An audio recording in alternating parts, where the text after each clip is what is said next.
भगवत गीता की जय, सदगुरुदेव की जय, श्रीला प्रभुपाद की जय।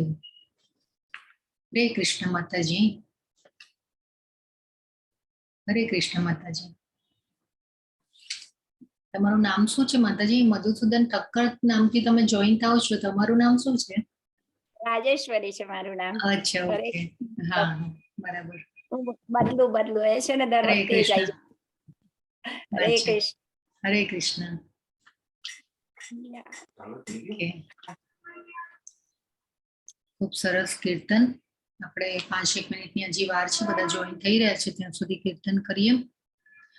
નમઃ ઓમ વિષ્ણુપાદાય કૃષ્ણપૃષ્ઠાય ભૂતલે શ્રીમદે ભક્તિ વેદાંત સ્વામી ઇતિ નામિને નમસ્તે સારસ્વતી દેવે ગૌરવાણી પ્રચારિણે निर्विशेषा शून्यवादी पाश्चात्य देशतारिणे जय श्री कृष्ण चैतन्य प्रभो नित्यानंदा श्री अद्वैत गदाधर श्रीवासादि गौर भक्तवृंद हरे कृष्णा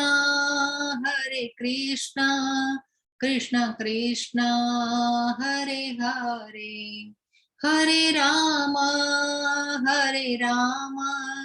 राम राम हरे हरे हरे कृष्णा कृष्ण कृष्ण हरे हरे हरे राम राम राम हरे हरे हरे कृष्णा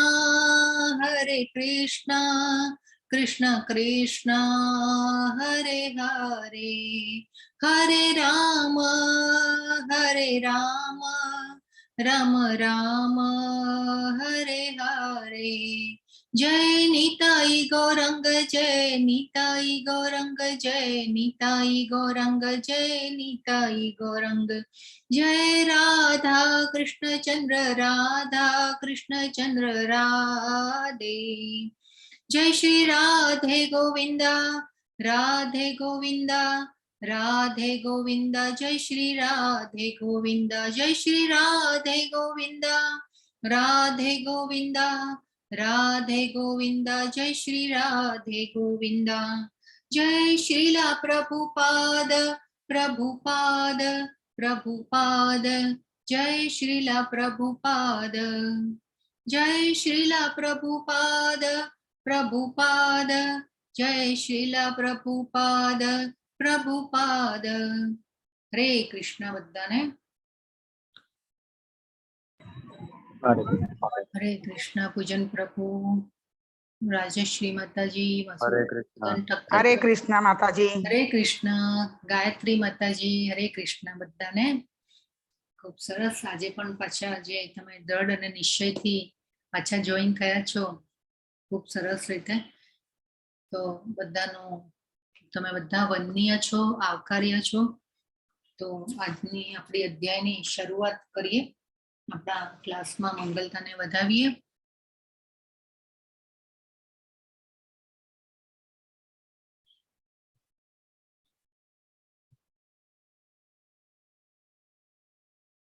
तो मंगलाचरण की स्टार्ट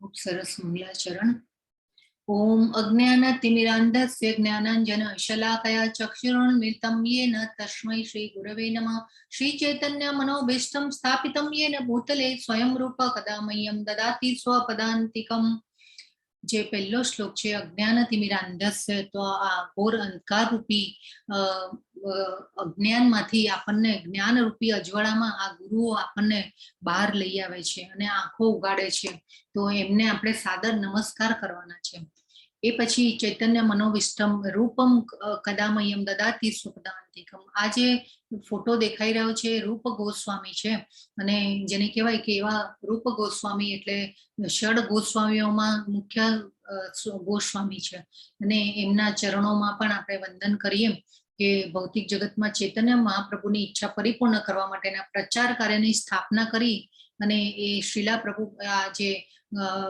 રૂપ ગોસ્વામી જે છે ચૈતન્ય મહાપ્રભુની સાથે એમના અવતારમાં પાર્ષદ તરીકે હતા. વંદેહમ શ્રી ગુરુ શ્રીયુત પદ કમલમ શ્રી ગુરુન વૈષ્ણવાંશ્ચ શ્રી રૂપમ સાગ્ર જાતમ સગણ રઘુનાથાન્વિતમ તમ સજીવમ. તો આજે ષડ ગોસ્વામી જે અહીંયા દેખાય છે એ ષડ ગોસ્વામીઓએ જે વૃંદાવન તહસ નહસ થઈ ગયું હતું મોગલોના સામ્રાજ્યમાં, તો એ વૃંદાવનને ઊભું કરવામાં એ આ ષડ ગોસ્વામીઓનો ખૂબ જ મોટો ફાળો છે. અને અત્યારે આપણે જે યાત્રા કરી રહ્યા છીએ વૃંદાવન ધામની, તો આ ષડ ગોસ્વામીઓના લીધે કે અત્યારે આ વૃંદાવન ધામ ઊભું થયેલું છે, અને અત્યારે આપણે સરસ રીતે યાત્રા કરી શકીએ છીએ. એ પછી આવે છે સાદ્વૈતમ સાવધૂતમ પરિજન સહિતમ કૃષ્ણ ચૈતન્ય દેવમ. તો આજે વચ્ચે આપણે જોઈ રહ્યા છીએ ચૈતન્ય મહાપ્રભુ છે, આ બાજુ છે બલરામ નિત્યાનંદ પ્રભુ એટલે બલરામજી, અને આ અદ્વૈત ગદાધર સ્વામી અદ્વૈત પ્રભુ એટલે સદાશિવનો અવતાર છે. આ જે છે ગદાધર તો એ રાધાજીના વિસ્તાર છે, અને આ શ્રી વાસાદી એટલે નારદજીનો વિસ્તાર છે. અને આ જેમ આપણે આપણા દેશમાં જેમ વડાપ્રધાન આવે અને કેવો સાથે રસાલો લઈને આવે એમની આજુબાજુમાં એમના, તો એવી રીતે ભગવાન પણ જ્યારે આવે છે ત્યારે એમના પાર્ષદો એમની સાથે હોય છે. તો આ રીતે શ્રી રાધા કૃષ્ણ પાદન સહગણ લલિતા શ્રી વિશાખાન્વિતાંશ. તો રાધાજીની જે સખીઓ છે લલિતા સખી, વિશાખા સખી, તો એવી જેને કહેવાય કે એવા શુદ્ધ ભક્તોને પણ આપણે વંદન કરીએ, અને સખીઓ સહિત શ્રીમતી રાધા રાણી અને શ્રી કૃષ્ણને પણ આપણે સાદર પ્રણામ કરવાના છે. હે કૃષ્ણ કરુણા સિંધો દીનબંધો જગતપતે ગોપેશ ગોપિકા કાંત રાધા કાંત નમોસ્તુતે. તો આ જેને કહેવાય કે વાલા કૃષ્ણ જે છે સપ્તજનો સંતપ્ત જનોના મિત્ર છે, અને સૃષ્ટિના ઉદ્ભવ સ્થાન છે, આ ગોપીઓના સ્વામી અને રાધા રાણીના પ્રિયતમ છે. એવા ભગવાન કૃષ્ણને પણ આપણે દંડવત પ્રણામ કરવાના છે. તપ્ત કાંચન ગૌરાંગી રાધે વૃંદાવન શરી વૃષભાનુ સુતે દેવી પ્રણમામી હરિપ્રિયે. તો વૃષભાનુ રાજાના પુત્રી એવા રાધા રાણીને પણ આપણે જેને કહેવાય કે સાદર પ્રણામ કરવાના છે, કેમ કે રાધાજી જે છે ભગવાનની શક્તિ છે, અને ભગવાનના સહચરે છે, માધુર્ય ભાવમાં ગોલોક ધામમાં ભગવાનની સાથે બિરાજમાન છે. કલ્પવૃક્ષની જેમ વાંછા કલ્પતરુભ્યશ્ચ કૃપા સિંધુભ્ય એવ ચ પતિતાનાં પાવનેભ્યો વૈષ્ણવેભ્યો નમો નમઃ. કલ્પવૃક્ષની જેમ સૌ કોઈની ઈચ્છાઓને પૂર્ણ કરી શકે તેવા પતિત જીવોને પાવન કરનારા અને કૃપાના સાગર જેવા સર્વ વૈષ્ણવ ભક્તોને પણ દંડવત પ્રણામ. તો આવા શુદ્ધ ભક્તો જે હોય છે એ વૈષ્ણવ કહેવાય છે. શ્રી કૃષ્ણ ચૈતન્ય પ્રભુ નિત્યાનંદ શ્રી અદ્વૈત ગદાધર શ્રી વાસાદી ગૌર ભક્ત વૃંદ. આ જે 5 જેને કહેવાય કે પંચતંત્ર મંત્ર આપણે જે જપમાળાની ઉપર જે મણકા ઉપર આપણે કરીએ એને આ પંચતંત્ર મંત્ર કહે છે. હરે કૃષ્ણ કૃષ્ણ કૃષ્ણ હરે હરે, હરે રામ રામ રામ હરે હરે. તો આ ખૂબ સરસ આ મંગલાચરણ. જ્યારે પણ આપણે ભગવદ્ ગીતા વાંચીએ એ પછી આપણે ભાગવતમનો પઠન કરીએ, કોઈ પણ આપણે શાસ્ત્રની પહેલા આપણે આ મંગલાચરણ કરવામાં આવતું હોય છે. તો એ મંગલાચરણનો આશય છે આપણે મંગલતાને વધાવવું. તો ગઈકાલે આપણે આ ત્યાગ ચક્ર સુધી આપણે સમજ્યા હતા કે જેને કહેવાય કે 11મો શ્લોક હતો. 11મો શ્લોક હતો કે ભાઈ યજ્ઞો દ્વારા પ્રસન્ન થઈને દેવો આપણને પ્રસન્ન કરે છે.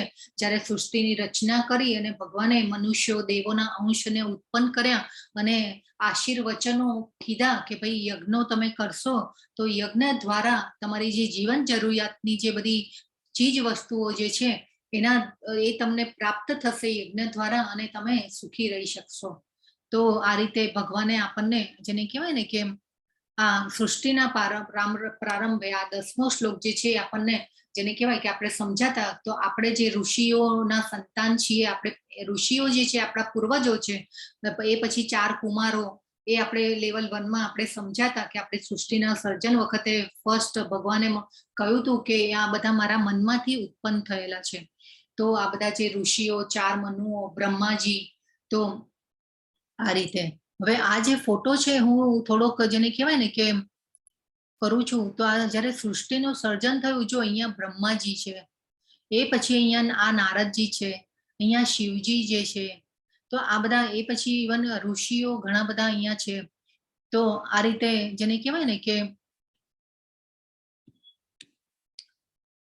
એ ભગવાને જ્યારે સૃષ્ટિની રચના કરી ત્યારે આ બધા દેવતાઓ અને દેવોનો વંશનું સર્જન કર્યું, અને આપણા મનુષ્યો માટે આ ભૌતિક જગતનું સર્જન પણ જ્યારે જરૂર પડી ત્યારે ભગવાને મહત તત્વ દ્વારા, ખાલી એમના દ્રષ્ટિપાત દ્વારા આ ભૌતિક જગતને ઉત્પન્ન કર્યું છે. તો આ રીતે, અને એ પછી ભગવાને જ જ્ઞાન આપ્યું છે કે ભાઈ આવા યજ્ઞો દ્વારા ભગવાને આવી પ્રથા આપી છે કે આ યજ્ઞો દ્વારા જેને કહેવાય કે આ સુખપૂર્વક રહેવા અને મુક્તિ પામવા માટે સર્વ ઈચ્છિત વસ્તુઓ પ્રાપ્ત થઈ શકશે.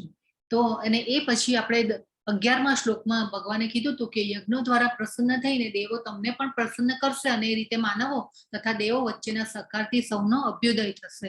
તો જે ભગવાને જે આ દેવોને જેને કહેવાય ને કે ભાઈ હાઈ રિસ્પોન્સિબિલિટી આપી છે, મિનિસ્ટ્રી આપી છે અલગ અલગ, જેમ આપણે જેમ કેવી રીતે ભાઈ આપણા દેશમાં આપણે મિનિસ્ટ્રી હોય અલગ અલગ, શિક્ષણ ખાતું હોય, હેલ્થ મિનિસ્ટ્રી હોય, પછી ડિફેન્સ ખાતું હોય, બધા અલગ અલગ. તો એવી રીતે દેવોને પણ આ ભગવાનની પણ સરકાર ચાલી રહી છે, રાજ્ય સરકાર ચાલી રહી છે, અને એમાં આ દેવો જે છે એ ભગવાનની આ સરકાર ચલાવી અને ભગવાનની સહાય કરી રહ્યા છે. તો અહીંયા ભગવાને કીધું હતું કે આ યજ્ઞો દ્વારા પ્રસન્ન થઈ અને દેવો તમને પણ પ્રસન્ન કરશે, એટલે કે તમને એટલે મનુષ્યોને. તો અને માનવો અને સહકારથી, માનવો અને દેવોના સહકારથી સૌની પ્રગતિ થશે આ યજ્ઞો દ્વારા. તો આપણે આ ભગવાને જ આ પ્રથા આપેલી, અને એ પ્રથા દ્વારા આપણે આખું જે ચક્ર જે છે એ સમજ્યા હતા કે ભગવાને પહેલા બ્રહ્માજીને જ્ઞાન આપ્યું, એ બ્રહ્માજી દ્વારા પછી આપણે વેદોમાં પણ એ બ્રહ્માજીએ એમના શિષ્યોને આપ્યું, એ પછી એમના શિષ્યોએ એમના, એટલે પછી આગળ આ જે જ્ઞાન જે છે એ, અને આ વેદ વ્યાસજીએ આ જ્ઞાનને લિપિબદ્ધ કર્યું, અને વેદોમાં જેને કહેવાય કે આપણા ગુણો, આપણા કર્મો, અને એના દ્વારા જેને કહેવાય કે ફરજો નક્કી થઈ છે. તો અને એ ફરજો નક્કી થઈ અને એ પ્રમાણે આપણે કામ કરવાનું છે. હવે અત્યારના આપણે સિચ્યુએશનમાં જોઈએ તે ભાઈ કેવું કે ભાઈ એ ફરજોમાં આપણે કેવું કે કોઈ ડોક્ટર બને, કોઈ એન્જિનિયર બને, કોઈ સિંગર બને, એટલે પોતપોતાની સ્પેશિયાલિટી પ્રમાણે બધા કરે, પણ એના ફળ દ્વારા આપણને શું મળતું હોય કે એ દ્રવ્ય મળતું હોય, આપણને ધન મળતું હોય, કે એ જે પણ દ્રવ્ય મળતું હોય એમાં આપણે જેને કહેવાય કે 50% આપણે જેને કહેવાય કે આપણી જીવન 50% જે ભગવાનના કામ માટે યુઝ કરવાનું છે, આપણી જે જીવન જરૂરિયાતની ચીજ ને બધી જેને કે ભાઈ જરૂરિયાત પૂરતું રાખી અને બીજું ભગવાનના કામમાં આપણે યુઝ કરવાનું છે. તો આ રીતે આપણે કર્મના ફળનો ત્યાગ આ રીતે કરવાનો છે, અને એ આપણે યજ્ઞો દ્વારા આપણે દેવોને પ્રસન્ન કરવાના છે. અને દેવો જે છે આપણી જરૂરિયાતની પૂર્તિ કરે છે. એ જરૂરિયાતની પૂર્તિ એટલે કેવી રીતે કે ભાઈ આપણી આ કુદરતી પેદાશો જે થાય છે કે ભાઈ સૂર્યપ્રકાશ, ચંદ્ર દ્વારા વરસાદ અને વરસાદનું નિયંત્રણ કોણ? ઇન્દ્ર ભગવાન અને સૂર્ય, ચંદ્ર દ્વારા થતું હોય છે. તો આ જે દેવતાઓ જે છે આપણી આ પૂર્તિ કરે છે, ને એ વરસાદ દ્વારા અન્ન પાકે છે, અને અન્ન પાકે છે તો આપણે ભોજન બનાવીએ છીએ. ભોજન જે છે એ આપણે આપણા શરીરને પોષણ આપે છે, અને આપણે પહેલા ભગવાનને ભોગ ધરીને એ પ્રસાદનું ગ્રહણ કરીએ છીએ. એ પ્રસાદના ગ્રહણ પછી આ રીતે આપણી જેને કહેવાય ને કે ભાઈ આધ્યાત્મિક જે પેશીઓ છે એ ડેવલપ થાય છે, અને આપણી જે આધ્યાત્મિક પ્રગતિ આપણી આ રીતે થતી જાય છે. તો અસ્તિત્વની શુદ્ધિ એટલે આપણે જે ખાવા આહાર યોગ્ય પદાર્થો હોય એ પવિત્ર થાય, કેમ કે એમાં સ્પિરિચ્યુઅલ પાવર આવે ભગવાનને ધરાવીએ એટલે જેને કહેવાય કે ભાઈ આ અનાજ જ્યારે પાકતું હોય એ પછી ટ્રાન્સપોર્ટમાં આવે, ધન ધાન્ય ફળ ફ્રૂટ જે પણ હોય એ બધું જેને કહેવાય ને કે એ થતી વખતે એ પછી એના ટ્રાન્સપોર્ટેશનમાં કે જે પાપ થયેલા હોય એ આપણે ભગવાનને જ્યારે ધરાવીએ છીએ ત્યારે એમાં જે રહેલું જે અશુદ્ધિઓ હોય છે એ દૂર થઈ જાય છે, અને એમાં સ્પિરિચ્યુઅલ પાવર આવે છે. એ આપણે પ્રસાદ લઈએ છીએ એટલે આપણી અસ્તિત્વની શુદ્ધિ થાય છે, અને અસ્તિત્વની શુદ્ધિ જ્યારે થાય છે ત્યારે સ્મૃતિ પવિત્ર એટલે કે યાદ શક્તિ પવિત્ર થાય છે. અને આ રીતે જેને કહેવાય કે આપણી બુદ્ધિ જે છે એ ભગવાનના મન જે આપણું છે એ ભગવાનમાં આપણે એકાગ્ર કરી શકીએ છીએ. તો આ આપણને જેને કહેવાય કે આ આખું ચક્ર આપણે જોયું એ આપણને કૃષ્ણ ભાવના પ્રતિ લઈ જાય છે. તો આજે આપણે અહીંયાથી આગળ જઈએ. જીવનની વિવિધ આવશ્યકતાઓની પૂર્તિ કરવા વાળા વિભિન્ન દેવતા યજ્ઞ સંપન્ન થવા પર પ્રસન્ન થઈને તમારી બધી આવશ્યકતાઓની પૂર્તિ કરશે. આ ભગવાને જ આપણને આ પ્રથા આપી. અને જેને કહેવાય કે દેવો આપણે જ્યારે દેવતાઓને હવે કે છે ભગવાન કે અહીંયા અર્પણ કર્યા વગર ભોગે છે નિશ્ચિત રૂપે ચોર છે. હવે ભગવાને જે આ હાઈ મિનિસ્ટ્રી બધાને આપી છે અને હાઈ રિસ્પોન્સિબિલિટી આપી દેવતાઓને, એટલે આપણી જેને કહેવાય ને કે આપણી ફરજ બને છે કે આપણે ખાલી ઇન્દ્રિય તૃપ્તિ માટે કે આપણા જીભના સ્વાદ ખાતર આપણે ભોજન ન બનાવીએ, પણ આપણે દેવતાઓને પ્રસન્ન થવા માટે પણ કરીએ. પરંતુ જો આપણે આ દેવતાઓ આપણે કૃષ્ણ જે ભગવાનને જાણતા નથી, હવે આ ભગવદ્ ગીતાનું જ્ઞાન નથી, એ લોકો દેવતાઓને પૂછતા હોય છે. પરંતુ હવે આપણે જાણ્યું કે ભાઈ સર્વે યજ્ઞના સ્વામી કોણ છે? ભગવાન છે. ભગવાન છે એ પૂર્ણ પુરુષોત્તમ છે. તો જો ભગવાનને આપણે એક જાણી લીધા અને એ ભગવદ્ ગીતાનું જ્ઞાન મળ્યું, તો એ પછી આપણે જે કહે કે કૃષ્ણને ભોગ ધરાવી અને ભગવાનને ભોગ ધરાવીને એનો પ્રસાદ રૂપે કરીએ છીએ અને પ્રસાદ લઈએ છીએ, તો આપણે આ દેવતાઓને પૂજવાની અલગથી જરૂર રહેતી નથી. કેમ કે દેવતાઓ જે છે ભગવાનના અંગોના સહાયકો છે અને ભગવાનના અંગોમાંથી જ પ્રગટ થયેલા છે. તો આ રીતે જેને કહેવાય કે અલગથી દેવતાઓને પૂજવાની જરૂર રહેતી નથી. તો અહીંયા ભગવાન કહે છે કે ભાઈ આપણને અહીંયા ચોર પણ કીધા. કેમ કે ભાઈ આ આપણે ખાલી ઇન્દ્રિય તૃપ્તિ માટે જો ભોજન બનાવીએ અને આપણા ખાલી જીભના સ્વાદ ખાતર બનાવીએ ભોજન, તો પછી ભગવાને આપણને કીધું કે ભાઈ એવું જો તમે કરશો તો ચોર ઠરશો.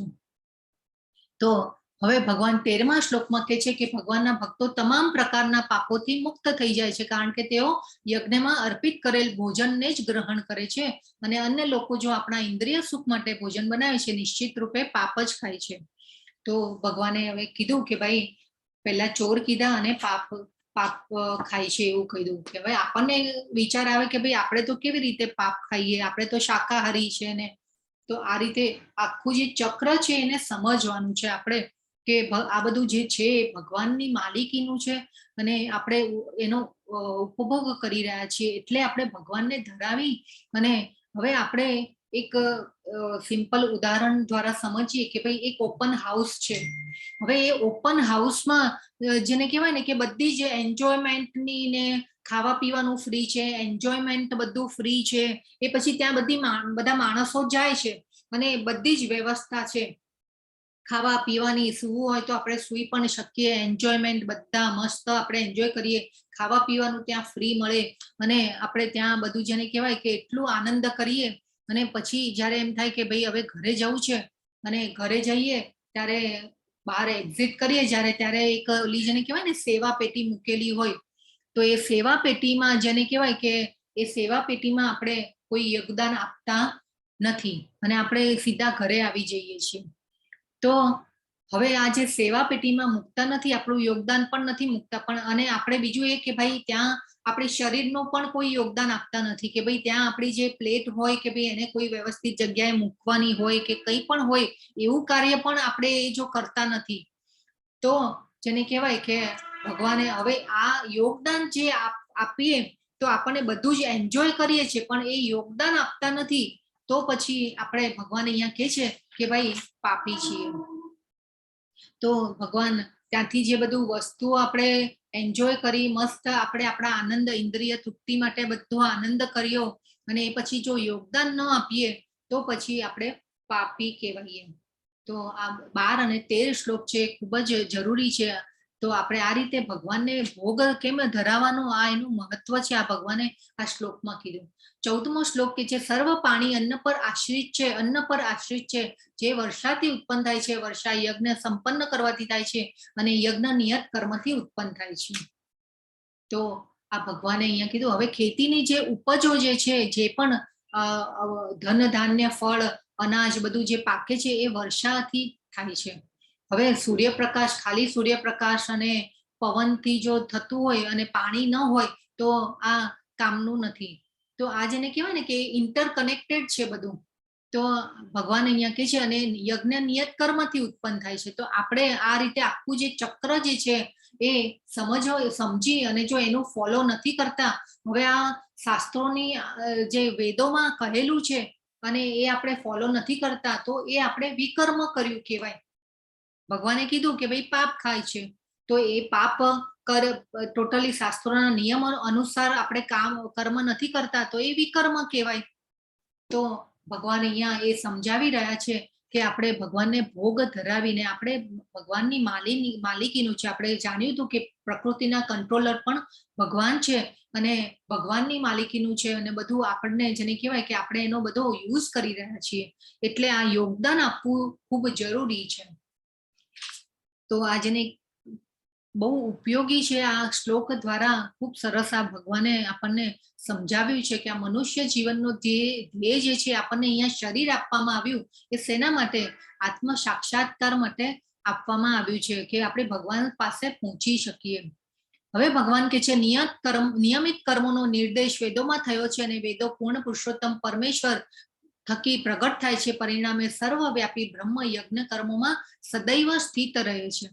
હવે યજ્ઞ કર્મો એટલે આપણે શું એ સમજીએ પહેલા કે યજ્ઞ કર્મો એટલે આપણે જે પણ આપણે જપ યજ્ઞ કરીએ, પછી ભગવાનની સેવા પૂજા અર્ચના કરીએ, નવદા ભક્તિ દ્વારા કોઈ પણ નવદા ભક્તિનો કોઈ પણ એક પ્રકાર લઈ અને આપણે ભગવાનની ભક્તિ કરીએ, એ પછી આપણને ભગવાનના નામ ગુણ રૂપ લીલાઓ બધું જેને કહેવાય ને કે ભગવાનથી ભિન્ન નથી.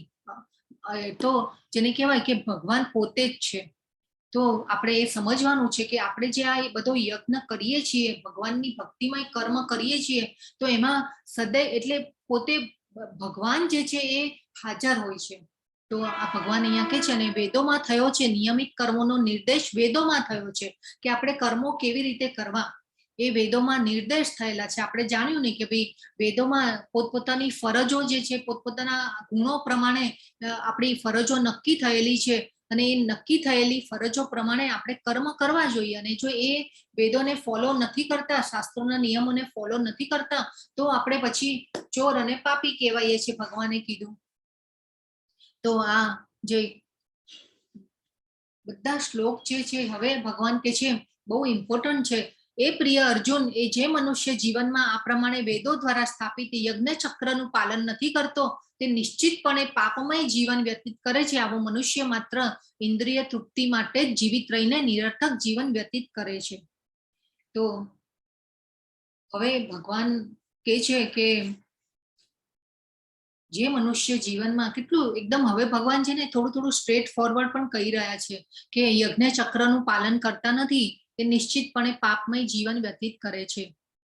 જો આપણે ભગવાનને ભોગ ધરાવીને જમતા નથી કે ભાઈ એ પ્રસાદનો ગ્રહણ કરતા નથી, તો પછી આપણે દેવોને પૂજવાની કે દેવો પ્રસન્ન થાય એના માટે પણ વેદોમાં કર્મકાંડ આપેલા છે કરવા માટેના, કે યજ્ઞો કહેલા છે.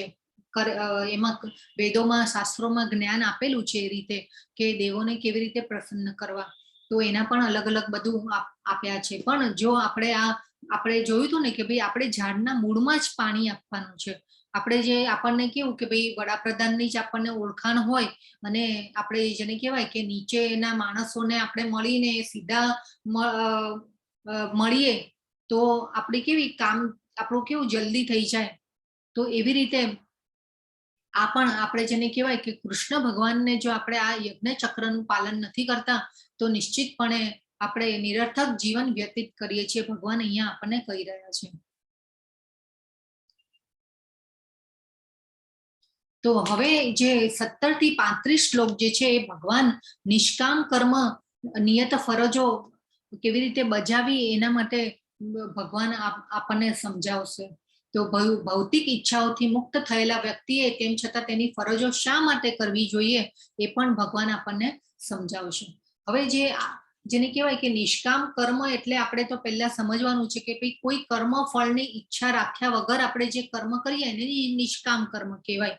તો હવે નિષ્કામ કર્મ જે કરતા હોય તો એને કર્મ કરવાની શા માટે એને ફરજ શેના માટે આવે કે ભાઈ એવી ફરજમાં કેવી રીતે આવી શકે કે નિષ્કામ કર્મ આપણે કરીએ છીએ.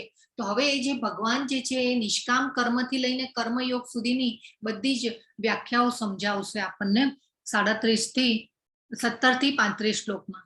તો 17મો શ્લોક કે છે હવે ભગવાન, જે વ્યક્તિ આત્મામાં જ આનંદ પામે છે તથા તેનું જીવન આત્મ સાક્ષાત્કાર યુક્ત હોય છે અને જે પોતાની અંદર જ પૂર્ણપણે સંતુષ્ટ રહે છે તેને માટે કશું કર્તવ્ય રહેતું નથી. તો 17મો શ્લોક જે છે, હવે આપણે એ સમજવાનું છે કે આ ભગવાન અહીંયા શું કહી રહ્યા છે કે આત્મામાં જ આનંદ પામે છે. તો આપણે પહેલા જોઈએ ભગવાને કીધું હતું કે હું યુગે યુગે હું અવતરું છું. ધર્મનું પતન જ્યારે પણ થાય છે ત્યારે યુગે યુગે હું અવતાર લઉં છું. તો હવે જ્યારે ભગવાન અવતાર લે છે ત્યારે આપણને તો ખબર હોતી નથી અને કદાચ ભગવાનને આપણે આવશે તો ઓળખી પણ નહીં શકીએ, આવીને જતા રહેશે તો આપણને ખબર પણ નહીં પડે. તો જેને કહેવાય કે આપણે કૃષ્ણને આત્મ સાક્ષાત્કાર કેવી રીતે કરવાનો, આપણી અંદર જ આપણે આત્મ સાક્ષાત્કાર કરવાનો છે. આપણી અંદર રહેલા પરમાત્માને આપણે જાણવાના છે. તો અહીંયા ભગવાન કહે છે કે જે વ્યક્તિ આત્મામાં જ આનંદ પામે છે, હવે જેને આત્મ સાક્ષાત્કાર થઈ ગયો છે અને ભગવાનની અનુભૂતિ થઈ ગઈ છે અને જેને જ્ઞાન આવી ગયું છે કે ભાઈ હું શરીર નથી, હું આત્મા છું, તો એ પછી એવો જે મનુષ્ય હોય એ શું કરે કે ભાઈ એકદમ સંતોષ હોય એને કે ભાઈ હા ચલો મારા મુક્તિના માર્ગ, જે ભગવાન સુધી પહોંચવાનો માર્ગ જે છે એ મારો ખુલી ગયો છે. એટલે જેને કહેવાય ને કે એ મનુષ્યની જીવન જરૂરિયાતની ચીજો પણ કેવી હોય કે ભાઈ એકદમ ઓછી હોય, એ સંતુષ્ટ હોય કે મોજ શોખના કોઈ સાધનો ન હોય, એ એમને ડિપેન્ડન્સી જે હોય એ પણ ઓછી હોય. તો જેને કહેવાય ને કે બેઝિક નેસેસિટી જે જોઈએ કે ભાઈ થોડોક ખોરાક જોઈએ, કે 2 ટાઈમ ભોજન જોઈએ અને 1-2 જોડી કપડાં જોઈએ, તો એટલે જે બેઝિક નેસેસિટી હોય એ કોઈ પણ કર્મ દ્વારા એ મેળવી લેતા હોય. તો આ રીતે અહીંયા ભગવાન કહે છે કે જે વ્યક્તિ આત્મામાં જ આનંદ પામે છે તથા જેનું જીવન આત્મ સાક્ષાત્કાર યુક્ત હોય છે, પોતાની જ અંદર પૂર્ણપણે સંતુષ્ટ રહે છે અને એના માટે કોઈ કર્તવ્ય રહેતું નથી. તો હવે અહીંયા આપણે એ જાણવાનું છે, અહીંયા ભગવાન નિષ્કામ કર્મ આપણે કરીએ છીએ તો એને કેમ કર્તવ્ય કરવાનું રહેતું નથી, તો એ આ બધા શ્લોકમાં ભગવાને એ રીતે સમજાવ્યું છે કે આત્મ સાક્ષાત્કાર પામેલો મનુષ્ય કેવો હોય છે. 18મા શ્લોકમાં ભગવાન કહે છે આત્મ સાક્ષાત્કાર પામેલા મનુષ્યને નિયત કર્મ કરવાની ન તો જરૂર રહે છે અને ન તો નિયત કર્મ ન કરવાનું કોઈ કારણ હોય છે. વળી અન્ય જીવાત્મા પર નિર્ભર રહેવાની પણ તેને જરૂર હોતી નથી. તો આ ખૂબ ઇમ્પોર્ટન્ટ છે. આ કંઈક નવું આવ્યું કે ભાઈ જીવાત્મા પર નિર્ભર રહેવાની પણ તેને જરૂર હોતી નથી. કેમ કે આ જે આત્મ સાક્ષાત્કાર જેને થયેલો છે એ મનુષ્ય કેવો હોય કે ભાઈ એને ખબર હોય કે ભાઈ ભગવાનને ખબર છે કે મને શું જરૂર છે અને મને શું આપવાનું છે, એ જાણી ગયો હોય એ માણસ. એટલે અહીંયા જેને કહેવાય કે એ માણસને નિયત કર્મ ન કરવાનું કોઈ કારણ હોય છે, અહીંયા ભગવાન એ રીતે આપણને સમજાવી રહ્યા છે. એટલે આપણે એ રીતે સમજવાનું છે કે જેને સાક્ષાત્કાર થઈ ગયો છે. હરે કૃષ્ણ, પ્લીઝ મ્યુટ કરજો, કોઈના ત્યાંથી અવાજ આવે છે, આ બધાને ડિસ્ટર્બ થઈ રહ્યું છે. તો હરે કૃષ્ણ. તો પછી આ જે ભગવાન કહે છે કે જીવાત્મા પર નિર્ભર રહેવાની પણ તેને જરૂર હોતી નથી. કેમ કે આવો મનુષ્યને ખબર હોય છે કે ભાઈ ભગવાન છે અને જ્ઞાન આવી ગયું હોય છે, એટલા માટે શું થાય કે એની જે આપણે વાત થઈ ને કે ભાઈ બેઝિક નેસેસિટી હોય એને બહુ ઓછી હોય, એટલે એને બીજા ઉપર નિર્ભર રહેવાની જરૂરત ન પડતી હોય અને એક ભગવાન ઉપર એક વિશ્વાસ, એક ટ્રસ્ટ આવી ગયો હોય કે ભગવાન તો મને કહેવાય ને કે ભાઈ ભૂખ્યો સુવાડશે જ નહીં. નિર્ભયતા આપણે જેને 16મા અધ્યાયમાં આપણે 1 થી 3 શ્લોકમાં દૈવી ગુણોમાં સમજાતા, એમાં ભગવાને નિર્ભયતાને પહેલું આપેલું હતું. હરે કૃષ્ણ. જસ્ટ અ મિનિટ, હું મ્યુટ ઓલ કરી દઉં છું અત્યારે પહેલા. ઓકે. તો આ રીતે આપણને ભગવાન જે છે હવે સમજાવી રહ્યા છે. હવે ભગવાન કે છે કર્મના ફળમાં આસક્ત થયા વગર મનુષ્ય પોતાનું કર્તવ્ય સમજીને નિરંતર કર્મ કરતા રહેવું જોઈએ, કારણ કે અનાસક્ત રહીને કર્મ કરવાથી મનુષ્યને પરબ્રહ્મની પ્રાપ્તિ થાય છે. તો અહીંયા આપણે બાજુમાં જો શ્રીલા પ્રભુપાદ છે, એમને આપણે પણ નિષ્કામ કર્મમાં આપણે જેને કહેવાય ને કે પ્રવૃત્ત રહેવું જોઈએ. આપણને જે પણ ભગવાને આપ્યું છે એમાં આપણો જેને કહેવાય કે સંપત્તિનો ભાગ, ધનનો ભાગ જે છે એ ભગવાન માટે કાઢવો જોઈએ. કર્મનું જે પણ ફળ, જે પણ દ્રવ્ય આપે છે ભગવાન, હવે આપણે જે આપણી નિયતો ફરજો અદા કરીએ એટલે એ પછી આપણને ભગવાન જે પણ આપે આપણી પાત્રતા મુજબ તો આપણે કર્મના ફળમાં આસક્ત રહેવું ન જોઈએ, ફળનો સ્વીકાર કરવાનો છે. એવું નથી કે ભાઈ ભગવાન જે પણ ધન સંપત્તિ આપે એનો અસ્વીકાર નથી કરવાનો, એવું નથી કહેવાનું કે ભાઈ ભગવાન મારે નથી જોઈતું, પણ એ જે આપે ભગવાને અને એ પછી આપણે ભગવાન માટે આપણે ભગવાન માટે થઈને ભગવાનના કર્મમાં આપણે એ સંપત્તિને આપણે યુઝ કરવાનો છે. તો આ રીતે આપણે સમજવાનું છે કે કર્મના ફળમાં આસક્ત થયા વગર મનુષ્ય પોતાનું કર્તવ્ય સમજીને નિરંતર કર્મ કરતા રહેવું જોઈએ. તો આ ખૂબ જરૂરી છે કે ભગવાનનો ભાગ નીકળે, નહીં તો પછી ઘણીવાર શું થાય કે ભાઈ આપણે ખાલી ઇન્દ્રિય તૃપ્તિમાં જ અને ભોગો ભોગવવામાં જ જો રચ્યા પચ્યા રહીશું તો ઘણીવાર એવા પણ ઉદાહરણો જોયા છે કે જેને કહેવાય ને કરોડોપતિ હોય પણ રોડ પર આવતા પણ જેને કહેવાય ને કે એવી સિચ્યુએશન પણ આવી જતી હોય છે. તો આપણે એવા ઉદાહરણો જોયા છે આપણે સમાજમાં એવા ઘણા. તો આ બહુ જરૂરી વસ્તુ છે કે ભક્તિ વિનાનું ભોજન પણ નકામું છે. આ આપણે ખૂબ સમજવાની જરૂર છે. અને ભગવાને કીધું આ અનાસક્ત રહીને કર્મ કરવાથી મનુષ્યને પરબ્રહ્મની પ્રાપ્તિ થાય છે. પરબ્રહ્મ કોણ છે? ભગવાન છે. પરમ બ્રહ્મ, પરમ ધામ, પરમ પવિત્રમ. તો આજે આપણે શ્લોક એ પણ જોયો તો પરમ બ્રહ્મ કોણ છે? ભગવાન છે. આપણે આત્માઓ છીએ, જીવાત્માઓ છીએ અને ભગવાન છે સુપર સોલ, પરમ બ્રહ્મ છે અને આપણે સોલ છીએ.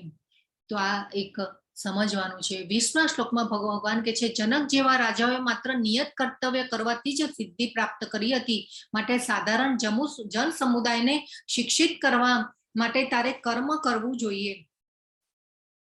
હવે આ જનક રાજા છે એ કદાચ બધાને ખબર હશે. હરે કૃષ્ણ. કોણ છે જનક રાજા? હરે કૃષ્ણ. સીતા માતાના પિતા. યસ, સીતા માતાના ફાધર. યસ, સીતા માતાના ફાધર. તો જેને કહેવાય કે એ રાજા હતા અને આ રાજા એ કેવું કે ભાઈ જનક રાજાનું જ અહીંયા એટલું સરસ ઉદાહરણ આપી દીધું ભગવાને કે રાજાએ પોતાના કર્તવ્ય કર્મ કરતા રહી અને ભગવાનને પામ્યા હતા અને સિદ્ધિ પામ્યા હતા. અને કેવું પાછું કે સાધારણ જન સમુદાયને શિક્ષિત કરવા માટે તારે કર્મ કરવું જોઈએ ભગવાને કીધું. અને આ રીતે જનક રાજાએ સિદ્ધિ પ્રાપ્ત કરી હતી. તો જેને કે આ ખૂબ સરસ ઉદાહરણ છે. આપણે તો અત્યારે ભૌતિક જગતમાં કેવું કે ભાઈ હરે કૃષ્ણ, પ્લીઝ મ્યુટ કરજો. જનક રાજા હવે અત્યારે આપણે ભૌતિક જગતમાં જોઈએ ને તો હલો હરે કૃષ્ણ. ગેલેક્સી J7 નામથી કોઈના ત્યાંથી બહુ અવાજ આવી રહ્યો છે.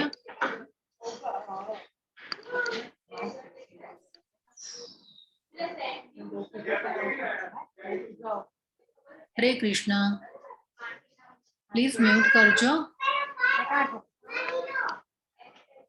મેડમ ચાલુ કરી જતા રહ્યા લાગે છે. તો જનક જેવા રાજા આવા જેને કહેવાય ને કે આખી ત્યારે તો એ વખતે કેવું હતું કે આખું પૃથ્વીનું સામ્રાજ્ય ભોગવતા અને સમ્રાટ કહેવાતા રાજાઓ. તો જનક રાજા જે છે એ આવી રીતે સિદ્ધિ પામ્યા હતા. આવી પ્રજાનું રક્ષણ પણ કરવું, પૃથ્વીનું સામ્રાજ્ય પણ ભોગવ્યું અને ભગવાનને પણ સાથે પામ્યા. તો આ રીતે અને અત્યારે આપણે ભૌતિક જગતમાં કેવું થતું હોય છે કે ભાઈ આવા બધા જ્ઞાની હોય, સંન્યાસ લઈ લીધો હોય ને પછી શું થાય કે ભાઈ કોઈ વાર પોલિટિક્સમાં પણ આવી જાય અને પોલિટિક્સમાં આવી અને પછી પાછું જેને કહેવાય ને કે ઉપર એને જ્ઞાન હોય અને બધું ધન સંપત્તિ કીર્તિ મળે અને પછી શું થાય કે ભાઈ ઉપર જેવા ચડે એવા પાછા લપસે નીચે અને નીચે પતન થાય. તો આપણે આ એક ખૂબ સમજવાનું છે કે હવે જનક જેવા રાજા કેવી કીર્તિ, કેટલો જેને કહેવાય કે ધન વૈભવ સંપત્તિ, જ્ઞાની. અને જનક રાજા તો સીતા માતાના ખુદ જેને કહેવાય ને કે પિતા હતા અને આવા કેવાય આમ કેવું આમ જ્ઞાની એટલે તો આ રાજાઓ મહર્ષિઓ કહેવાય, રાજર્ષિઓ કહેવાય. રાજા અથવા પ્લસ ઋષિઓ એટલે રાજર્ષિઓ કહેવાતા. તો અને આ જ્ઞાની અને કેવું રાજા હોય, પૃથ્વીનું સામ્રાજ્ય હોય પાસે એટલે તો કેવું જેમાં કહેવાય કે કીર્તિ કેવી હોય એમની. તો આવું હોય તો પણ જેને કહેવાય ને કે આમ ડાઉન ટુ અર્થ રહીને પણ ભગવાનને સિદ્ધિ પ્રાપ્ત કરી હતી. જો અહીંયા ભગવાને એમનું ઉદાહરણ આપ્યું છે. તો અત્યારે આપણે તો કેવું ભૌતિક જગતમાં આવી રીતે પતન થતા પછી વાર પણ ન લાગે.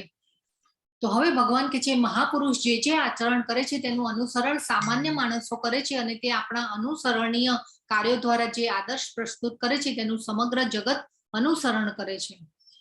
તો ભગવાને પોતે ખુદ જેને કહેવાય કે ભગવાનને તો જ્ઞાનની ક્યાં જરૂર હતી, પણ તે છતાં પણ ભગવાન પોતે જેને કહેવાય કે સાંદીપની ઋષિ મુનિના આશ્રમમાં રહી અને જ્ઞાન લીધું છે. કેમ કે આવનારી પેઢીઓ એનું અનુકરણ કરે. પહેલા તો કેવું કે ગુરુકુળમાં ભણાવવામાં આવતું અને વર્ણાશ્રમની વ્યવસ્થા ભગવાને કરેલી અને બ્રહ્મચર્યાશ્રમ, ગૃહસ્થાશ્રમ, વાનપ્રસ્થાશ્રમ, સંન્યાસાશ્રમ અને એ 4 આશ્રમોની વ્યવસ્થા કરેલી. અને બ્રહ્મચર્યમાં જેને કહેવાય કે બ્રહ્મચર્ય આશ્રમમાં તો કેવું કે ભાઈ બાળક જન્મે અને પછી થોડુંક મોટું થાય એટલે પછી પહેલા બ્રહ્મચર્યાશ્રમ એટલે ગુરુકુળમાં મૂકવામાં આવે અને શરૂઆતના 25 વર્ષોમાં જ જેને કહેવાય કે આ વેદોનું ને શાસ્ત્રોનું જ્ઞાન આપવામાં આવતું. અને આ જ્ઞાન આપી અને પછી એ બાળક જે છે એ ગૃહસ્થાશ્રમમાં આવે અને એ ગૃહસ્થાશ્રમમાં આવે ત્યારે ખબર હોય કે ભાઈ મનુષ્ય જીવનનું ધ્યેય શું છે, મારે કેવી રીતે જીવવાનું છે, મારે શું કરવાનું છે, એ બધું જ્ઞાન હોય. અને એ પછી ગૃહસ્થાશ્રમ પતી જાય અને એ પછી વાનપ્રસ્થાશ્રમ સ્ટાર્ટ થાય. એટલે જેને કહેવાય ને કે ભાઈ બધું જ છોડી અને પછી ભગવાનને પામવાના રસ્તે નીકળે. તો આ ભગવાને આ એસ્ટાબ્લિશ કર્યું, પોતાનું ઉદાહરણ રૂપ આપ્યું કે ભાઈ નહીં, આ ગુરુકુળમાં બાળકો ભણે અને આ જેને કહેવાય ને બેન્ચમાર્ક સેટ થાય એના માટે ભગવાને એવી બધી ઘણા એવા કાર્યો કર્યા છે કે જેને કહેવાય ને કે ભગવાન કે છે મહાપુરુષ જે આચરણ કરે છે તેનું અનુસરણ સામાન્ય માણસો કરે છે. હવે આપણે સિમ્પલ ઉદાહરણ જોઈએ તો ભાઈ માતા પિતા હોય તો બાળક કેવું હોય કે ભાઈ પહેલા બાળક જે હોય એ પહેલા માતા પિતાનું અનુકરણ કરતો હોય કે ભાઈ બાળક જે માતા પિતા કરતા હોય એવું અનુકરણ ધીરે ધીરે મોટો થાય એટલે એ પ્રમાણે એના જેને કહેવાય ને કે ઇન્સ્પિરેશન એના માતા પિતા હોય. અને એ રીતે બાળક જે કહેવાય કે મોટું થાય જોઈને અને એનું અનુકરણ માતા પિતાનું અનુકરણ કરે. એ પછી જેને કહેવાય કે પહેલા માતા પિતાનું કરે, પછી એ જેને કહેવાય કે નાના એના મોટા ભાઈ બહેન હોય કે દાદા દાદી હોય કે એ બધા પછી આવે, પણ પહેલા કેવું માતા પિતાનું અનુકરણ કરે. તો અહીંયા પણ ભગવાને કીધું છે કે એટલે જે આત્મ સાક્ષાત્કાર જેને કરેલો છે એવા મનુષ્યએ પણ એક જેને કહેવાય ને એક્ઝામ્પલ સેટ કરવું પડે સમાજમાં કે જે એ પછી જે કહેવાય ને જેને કહેવાય ને કે એ પછી જે ભક્તો હોય કે મનુષ્યો હોય એ બધા એનું આચરણ કરે તો એવું એક્ઝામ્પલ સેટ કરવું જોઈએ. અહીંયા ભગવાને આત્મ સાક્ષાત્કાર મનુષ્યનું વર્ણન કર્યું છે આ 2-4 શ્લોકમાં. અને એ રીતે મહાપુરુષ અને પાછો એવા એને શું કીધું છે, મહાપુરુષ કીધા છે. તો એટલા માટે તો ભગવાને બેન્ચમાર્ક સેટ કર્યો છે અને એવા અમુક કાર્યો કર્યા કે ભગવાન પોતે ઉદાહરણ રૂપ બન્યા છે એના માટે. 22મો શ્લોક ભગવાન કે છે હે પૃથ્વાપુત્ર, 3 લોકમાં મારા માટે કોઈ પણ કર્મ નિયત કરેલ નથી. મને કોઈ વસ્તુનો અભાવ નથી કે નથી મારે કશું મેળવવાની જરૂરિયાત. તેમ છતાં હું નિયત કર્મ કરવામાં કાર્યરત રહું છું. કેમ કે ભગવાને બેન્ચમાર્ક સેટ કરવાનો હતો કે ભાઈ આવનારી પેઢીઓ જે છે, આવનારી અનેક પેઢીઓ સુધી આ જે બધું અનુકરણ જે છે એ આવનારી પેઢીઓ મહાપુરુષ જે કરશે એ રીતે આવનારી પેઢીઓ પણ અનુકરણ કરશે. એટલે જેને કહેવાય કે ભગવાને નિયત કર્મ કરવામાં કાર્યરત રહ્યા. કેવું કે ભગવાને જેને કહેવાય કે નાના બાળક ગોવાળિયાઓ સાથે રમતા, માતાને પાછા પજવતા પણ ખરા. નાના બાળકોનો નેચર કેવું હોય કે ભાઈ આમ માતાને પજવવાનો પણ હોય. પછી નંદ બાવાની સાથે જેને કહેવાય કે તોફાન શરારત પણ કરતા. સાંદીપની ઋષિના આશ્રમમાં પોતે ગયા અને જ્ઞાન લીધું. પછી જેને કહેવાય કે મજાક મસ્તી નંદ બાવા સાથે ગોપીઓ સાથે જેને કહેવાય કે રાસલીલા પણ કરી, મોટા થયા, રાક્ષસોને પણ માર્યા. એટલે કે એમનો પોતાનો ક્ષત્રિય ધર્મ પણ નિભાવ્યો. તો કેવા નિયત કર્મો એમને જે કરવાના હતા એ બધા કર્યા કે એક્ઝામ્પલ સેટ થાય. તો દ્વારકામાં જેને કહેવાય કે નરકાસુરના કારાગારમાંથી જેને કહેવાય કે 16,108 જે ગોપીઓ હતી એને જે ત્યાંથી છોડાવ્યા પછી એમનું જેને કહેવાય ને કે સમાજમાં કોઈ એમને એક્સેપ્ટ નતું કરતું. એટલે ભગવાને એ ગોપીઓએ વિનંતી કરી ભગવાનને કે ભાઈ હવે તમે અમારો પત્ની તરીકે સ્વીકાર કરો.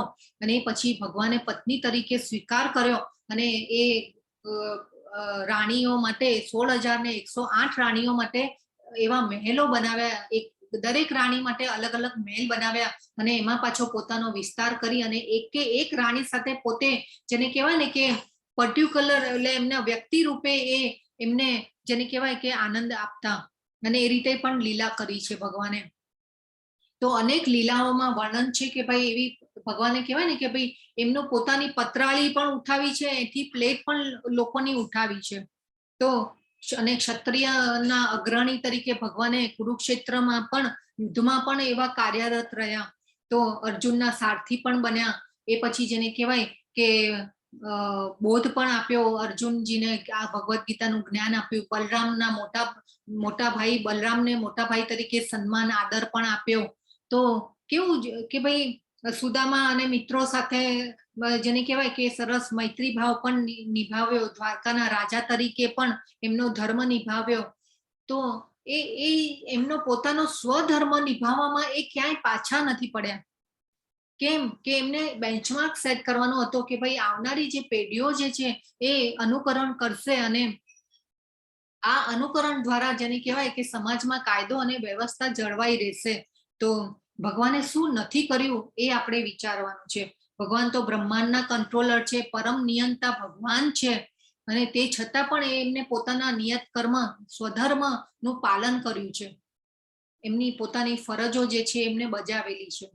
તો જેને કહેવાય ને કે ખૂબ સરસ રીતે ભગવાને આપણને શ્લોકો દ્વારા સમજાવ્યું છે. તો હવે ભગવાન 23મા શ્લોકમાં કહે છે, કારણ કે જો હું નિયત કર્મ સાવધાની પૂર્વક ન કરું તો હે પાર્થ એ નિશ્ચિત છે કે બધા મનુષ્યો મારા માર્ગનું જ અનુસરણ કરશે. ભગવાને આપણને કીધું. હવે જો ભગવાને કીધું હું સાવધાની પૂર્વક ન કરું તો અનુસરણ કરશે, ભગવાને એવું કીધું. તો આપણે પણ જો અહીંયા કેવું કે ભાઈ કોઈ સારા માણસો હોય કે કોઈ એકદમ જેને કહેવાય કે એવા હોશિયાર માણસો હોય જેનું આચરણ સારું હોય અને એવા આચરણ વ્યવહાર જેનો સારો હોય તો એમને અને એ રીતે આપણે પણ આમ જેને કહેવાય ને કે એ વ્યક્તિ તરફ આપણે આકર્ષાઈએ કે ભાઈ એમના ગુણોને આપણે આપણા જીવનમાં પણ ઉતારવાની કોશિશ કરીએ કે ભાઈ ના આ વ્યક્તિ આ સારો છે, આ એમનામાં આ ગુણ છે, આપણે પણ ડેવલપ કરવો જોઈએ. તો અને એમનો કોઈ રોંગ એક્સપિરિયન્સ એવો થયો હોય તો આપણે સાવધાનીપૂર્વક એ પણ આપણે જાણીએ કે ભાઈ નહીં આ એમનો પોતાનો રોંગ એક્સપિરિયન્સ રહ્યો તો આપણે જેને કહેવાય કે આપણે એ રીતે ન કરીએ કે ભાઈ આપણે અટકી જઈએ એ કરવામાંથી. તો આપણે એવી રીતે જેને કહેવાય ને કે અનુસરણ કરતા હોઈએ છીએ લોકોનું. તો અને માતા પિતાનું અનુસરણ આપણે જેને બાળકનું ઉદાહરણ જોયું તો આ રીતે ભગવાન હવે કહે છે કે હું સાવધાની પૂર્વક ન કરું તો હે પાર્થ એ નિશ્ચિત છે કે બધા મનુષ્યો મારા માર્ગનું જ અનુસરણ કરશે. હવે ભગવાન કહે છે કે અનુસરણ ન કરું તો શું થાય? ભગવાન કહે છે હું નિયત કર્તવ્ય ન કરું તો આ બધા લોકોનો વિનાશ થઈ જાય, ત્યારે હું અવાંછિત જન સમુદાય ઉત્પન્ન કરવાનું કારણ બનું અને એ રીતે સર્વ જીવોની શાંતિ નષ્ટ કરનારો બનું. જો હવે અહીંયા ભગવાને આપણને એક અહીંયા વસ્તુ આપણે એક સમજવાની છે કે જ્યારે અર્જુનજી કૌટુંબિક પરંપરાઓમાં જ્યારે કીધું હતું કે ભાઈ આ પુરુષો આ જે મહાવિનાશ થશે એમાં જેને કહેવાય કે ઘરના વડીલો ઘરના પુરુષો જ જો હણાશે તો સંસ્કાર સિંચન કરવા વાળા પુરુષો જ નહીં રહે તો પછી વર્ણશંકર સ્ત્રીઓ જે છે અધર્મ માર્ગે જશે અને એ પછી અધર્મ માર્ગે જશે તો આ વર્ણશંકર પ્રજા ઉત્પન્ન થશે. તો અહીંયા હવે ભગવાન જે છે એનો જવાબ આપી રહ્યા છે અહીંયા આ શ્લોક દ્વારા કે ભાઈ વર્ણશંકર પ્રજા જેને કહેવાય કે આ સૈનિક હણાશે અને એના ઘરેથી જેને કહેવાય કે હણાશે. ભગવાન સૈનિક હણાય અને એના સૈનિક હણાઈ જાય તો પછી ભગવાન જે પુરુષ જે હોય એ અહીંયા ભગવાન કહે છે કે સ્વધર્મનું પાલન ન કરીએ તો વર્ણશંકર પ્રજા ઉત્પન્ન થશે. ભગવાન અહીંયા એવું કહી રહ્યા છે આપણને. ભગવાન હવે એનો જવાબ આપી રહ્યા છે. તો ભગવાન કહે છે કે નિયત કર્મ ન કરું તો બધાનો વિનાશ થઈ જશે. અને ભગવાન કહે છે વર્ણશંકર પ્રજા કોને કહેવાય અને કેમ ઉત્પન્ન થાય છે? નિયત કર્મ ન કરવાની ફરજમાંથી આપણે ચૂકી જઈએ છીએ, સ્વધર્મનું પાલન નથી કરતા તો અને અવળા માર્ગે જતા રહીએ છીએ તો આપણે અને આ બધું ક્યારે થાય કે બુદ્ધિ નષ્ટ થાય ત્યારે વિનાશ થાય. તો ભગવાન કહે છે કે ભાઈ સૈનિકોને મારવાથી એમના ઘરમાં વર્ણશંકર પ્રજા ઉત્પન્ન નથી થતી, બુદ્ધિ નષ્ટ થવાથી જે સ્વધર્મનું પાલન નથી થતું તેનાથી વર્ણશંકર પ્રજા ઉત્પન્ન થાય છે. તો એટલે કે વિકર્મ કરીને જે પ્રજા ઉત્પન્ન થાય છે ધર્મના માર્ગથી વિખૂટા પડીને અને વિકર્મ કરીને જે પ્રજા ઉત્પન્ન થાય છે એને કહેવાય. એટલે લોકો જેને કહેવાય ને કે ભાઈ મન ફાવે એમ કરે અને અશાંતિ ફેલાય અને અશાંતિ પેદા થાય એટલે વિનાશ થાય. તો આ ભગવાને અહીંયા આ રીતે અર્જુનજીને જવાબ આપે છે કે વર્ણશંકર પ્રજા તારા આ યુદ્ધ ન લડવાથી ઉત્પન્ન થાય છે એવું નથી. સ્વધર્મનું પાલન એટલે કે તું ભગવાન અહીંયા અર્જુનજીને હવે આડકતરી રીતે કહી રહ્યા છે કે ભાઈ તું તારા ક્ષત્રિય ધર્મનું તું પાલન કર. તારા સ્વધર્મ, તું ક્ષત્રિય છે અને ક્ષત્રિય ધર્મનું તું પાલન કર એવું કહી રહ્યા છે ભગવાન. તો આ ખૂબ જેને કહેવાય કે જરૂરી છે. હરે કૃષ્ણ. તો ભગવાને હવે અહીંયા કહ્યું, પહેલા આપણને ભગવાને કીધું કે હું સ્વધર્મ જેને કહેવાય કે સ્વધર્મનું પાલન કરું છું તો નિયત કર્મ કરું છું તો શું થાય છે ને અને હું ન કરું તો શું થાય છે એ ભગવાને એટલે ભગવાન છે ને ડબલ બાજુ બે રીતે આપણને આજે સમજાવશે કે આત્મ સાક્ષાત્કાર પામેલા મનુષ્ય એટલે કે અજ્ઞાની અને જ્ઞાની, અને એ પછી જેને કહેવાય ભગવાને કીધું કે નિયત કર્તવ્ય ન કરું તો આ બધા લોકોનો વિનાશ થઈ જાય અને નિયત કર્મ કરું તો જેને કહેવાય કે એનું આચરણ સારી રીતે આગળ થશે. હવે ભગવાન કહે છે હે ભરતવંશી, જેવી રીતે અજ્ઞાની જન ફળના પ્રતિ આસક્તિથી કાર્ય કરે છે તેવી રીતે જ્ઞાની જનો લોકોને ઉચિત પથ પર લઈ જવા માટે અનાસક્ત રહીને કાર્ય કરે છે. તો હવે અહીં છે ભગવાન કમ્પેરિઝન કરે છે. એક બાજુ જ્ઞાની એટલે કે જે નિષ્કામ કર્મ કરે છે, ફળની ઈચ્છા રાખ્યા વગરના જે કર્મ કરે છે એ જ્ઞાની, અને અજ્ઞાની એટલે કે જે સકામ કર્મ કરે છે, ઇન્દ્રિય તૃપ્તિ માટેના કર્મ અને ઈચ્છા સાથે કરેલા કર્મો એને સકામ કર્મ કહેવાય. કામ એટલે ઈચ્છા અને સકામ એટલે ઈચ્છા સાથે કરેલા કામ, એટલે એ સકામ કર્મો થયા. એટલે ભગવાન હવે જે છે અજ્ઞાની અને જ્ઞાની બેની વ્યાખ્યાઓ આપી છે અહીંયા. ભક્તોએ હંમેશા બીજા લોકોને ઉચિત પથ ઉપર લઈ જવા સક્રિય રહે. આપણે હવે તમને લોકોને પણ આ જેને કહેવાય કે વોટ્સએપ દ્વારા આ મેસેજ મળ્યો, પછી બધાએ કોર્સ કર્યો, કોઈને સારો લાગ્યો તો તમને પણ કોઈએ કીધું હશે કે નહીં ભાઈ આ જ્ઞાન લેવા જેવું છે તો તમે પણ જોડાયા. તો કેવું કે ભાઈ એક ભક્તની કૃપા તમને મળી અને એ ભક્તની કૃપા દ્વારા તમે આ કોર્સમાં જોડાયા અને અત્યારે લેવલ 2 માં પણ આવ્યા. તો એ રીતે જેને કહેવાય ને કે જે જ્ઞાની મનુષ્ય હોય એ શું કરે કે ભાઈ બીજા લોકોને પણ ઉચિત પથ પર લઈ જવા સક્રિય કરે. એટલે અનાસક્ત રહીને આપણે પણ જ્ઞાનીજનો લોકોને ઉચિત પદ પર લઈ જવા માટે અનાસક્ત રહીને કામ કરે છે. તો આ રીતે જો શ્રીલા પ્રભુપાદ છે એ ખૂબ સરસ ભક્તોને આવી રીતે જ્ઞાન આપતા અને એમનું પોતાનું જીવન જ આખું કૃષ્ણમય રહ્યું આ રીતે, અને એમને કોઈ એને નિષ્કામ કર્મ કર્યા. આપણે જોયું હતું કે ભાઈ અમેરિકા ગયા ત્યારે કેવું કે જેને કહેવાય કે ખરાબ આદતો વાળા લોકો માટે પણ એ લોકોને પણ રાખ્યા સાથે અને હૃદય પરિવર્તન દ્વારા એ લોકોને ભગવાનમાં ના કર્મોમાં જોડ્યા. અને એમના માટે શ્રીલા પ્રભુપાદ જેને કહેવાય ને ખાવાનું બનાવતા, જમવાનું બનાવતા અને ભર પેટ જમાડતા અને એમના એઠા વાસણો પણ ધોતા. કોઈ લોહીનો સંબંધ નહીં તે છતાં પણ આ કરતા. કેમ કે ગુરુનો આદેશ હતો કે આ ભક્તિના સાયન્સ ફેલાવાનું છે અને એના માટે થઈ અને 70 વર્ષની ઉંમરે પણ જેને કહેવાય કે અમેરિકાની વાટ પકડી હતી. આપણે વિચારીએ કે ભાઈ 70 વર્ષની ઉંમરે ઘરની બહાર નીકળવા માટે પણ માણસ રાજી ન હોય, પણ એમને એ 70 વર્ષે ઉપડ્યા અને કેવો હાર્ટ એટેક આવ્યો અને તે છતાં પણ અમેરિકા જઈને આટલું બધું કર્યું એમને. તો હવે ભગવાન કે છે વિદ્વાન વ્યક્તિ સકામ કર્મોમાં આસક્ત અજ્ઞાની લોકોને કર્મ કરતા રોકે નહીં, જેથી તેમનું મન વિચલિત ન થાય, પરંતુ ભક્તિભાવ પૂર્વક કર્મ કરતા રહીને તેમને બધા પ્રકારના કાર્યમાં લગાવો તો કૃષ્ણ ભાવનામૃતનો ક્રમ વિકાસ થાય. હવે ભગવાન કે છે અહીં થોડી ભગવાને આપણને થોડી વોર્નિંગ પણ આપેલી છે. હવે ભગવાન કે છે કે વિદ્વાન વ્યક્તિ કોને કહેવાય કે જેને આત્મ સાક્ષાત્કાર કરેલો હોય, કૃષ્ણને જાણતા હોય, શુદ્ધ ભક્ત હોય એને આપણે વિદ્વાન કહીએ.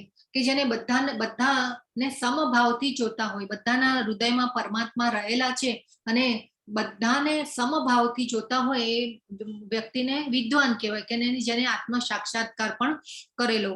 હવે વોર્નિંગ શું છે અહીંયા કે ભાઈ જે સકામ કર્મીઓ હોય એ લોકો શું કરે કે ભાઈ પોતાનો ઈચ્છાઓ, શરીરની ઇન્દ્રિય તૃપ્તિ માટે કર્મ કરતા હોય એને સકામ કર્મીઓ કહેવાય.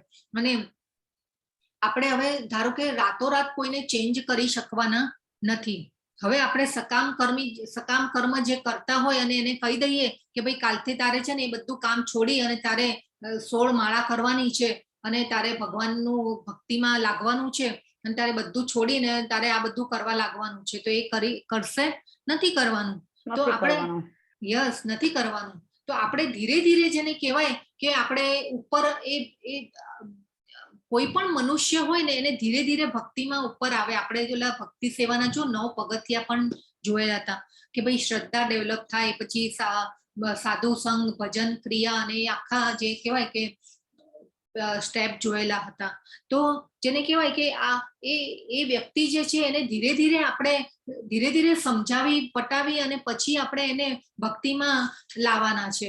આપણે રાતોરાત એ કરી શકવાના નથી. એટલે આપણે જેને કહેવાય ને કે ભગવાને અહીંયા આપણને વોર્નિંગ કરી કે આ ભક્તિભાવ પૂર્વક કર્મ કરતા રહીને તેમને બધા પ્રકારના કાર્યમાં ધીરે ધીરે આપણે એને લગાવવા જોઈએ અને આ રીતે કૃષ્ણ ભાવના મૃતનો આ રીતે વિકાસ થશે એવું ભગવાન અહીંયા આપણને કહી રહી છે. ધીરે ધીરે સમજાવીએ, ભક્તોનો સંગ કરવાનું કહીએ કે ભાઈ આ ભગવદ્ ગીતાના કોર્સમાં સામેલ થવા માટે કહીએ. ભગવાન એ પછી એને ધીરે ધીરે ખબર પડે કે ભાઈ ભગવાન કોણ છે અને ધીરે ધીરે પછી ભક્તિમાં આવે. એટલે આ બધું સમજાવટ પૂર્વક ભક્તિમાં સેવામાં સ્ટેપ બાય સ્ટેપ એ આવે અને એ પછી એ કરવા લાગે ધીરે ધીરે. તો આ રીતે ભગવાને આપણને અહીંયા વોર્નિંગ આપી છે કે અજ્ઞાની લોકોને કર્મ કરતા રોકે નહીં, જેથી તેમનું મન વિચલિત ન થાય. હવે ભગવાન કે છે જીવાત્મા અહંકારના પ્રભાવથી મોહગ્રસ્ત થઈને પોતાની જાતને સમસ્ત કર્મોના કર્તા માની બેસે છે, જ્યારે વાસ્તવમાં તે પ્રકૃતિના 3 ગુણો દ્વારા સંપન્ન થતા હોય છે. હવે આપણે ખાસ બહુ સરસ રીતે પ્રકૃતિના ગુણો જે અધ્યાય હતો એમાં આપણે સમજાતા કે આપણે ઘણીવાર અને અર્જુનજીએ પૂછેલું હતું કે ભાઈ કોઈક વાર પાપ કર્મો નથી કરવા હોતા તે છતાં પણ થઈ જતા હોય છે. તો એ આપણે કેવી રીતે થતા હોય છે કે ભાઈ આપણે આ પ્રકૃતિના ગુણો દ્વારા બદ્ધ થયેલા હોઈએ છીએ. હવે અહીંયા ભગવાન કહે છે કે અહંકારના પ્રભાવથી મોહગ્રસ્ત થઈને સમસ્ત કર્મોના કર્તા માની બેસીએ છીએ. હવે આપણે જે પણ સકામ કર્મ કરીએ છીએ એ સ્થિતિ ઉપર આવી અને પછી એ લોકો શું વિચારે કે ભાઈ હું ભણ્યો, હું મહેનત કરી, મેં મહેનત કરી અને જેને કહેવાય કે મહેનતના ફળ રૂપી જે પણ ધન મળ્યું બધામાં જેને કહેવાય ને કે મેં કર્યું. તો આ જે મેં જે છે, આઈ જે છે એ ખૂબ જેને કહેવાય કે મોટો હોય છે. એટલે કર્મ એટલે જેને કહેવાય ને કે કર્તા માની બેસશે કે ભાઈ મારા દ્વારા જ બધું થઈ રહ્યું છે. એટલે આ જે કર્મ જે પણ આપણે કરીએ એટલે કે ભાઈ હું ભણ્યો, મેં મહેનત કરી, હું પૈસા કમાયો, મારા દ્વારા ફેમિલી સચવાય છે. તો આ જે વસ્તુ જે થઈ જાય છે કે ભાઈ આપણે કર્મોના કરતા આપણી પોતાની જાતને માની બેસીએ છીએ.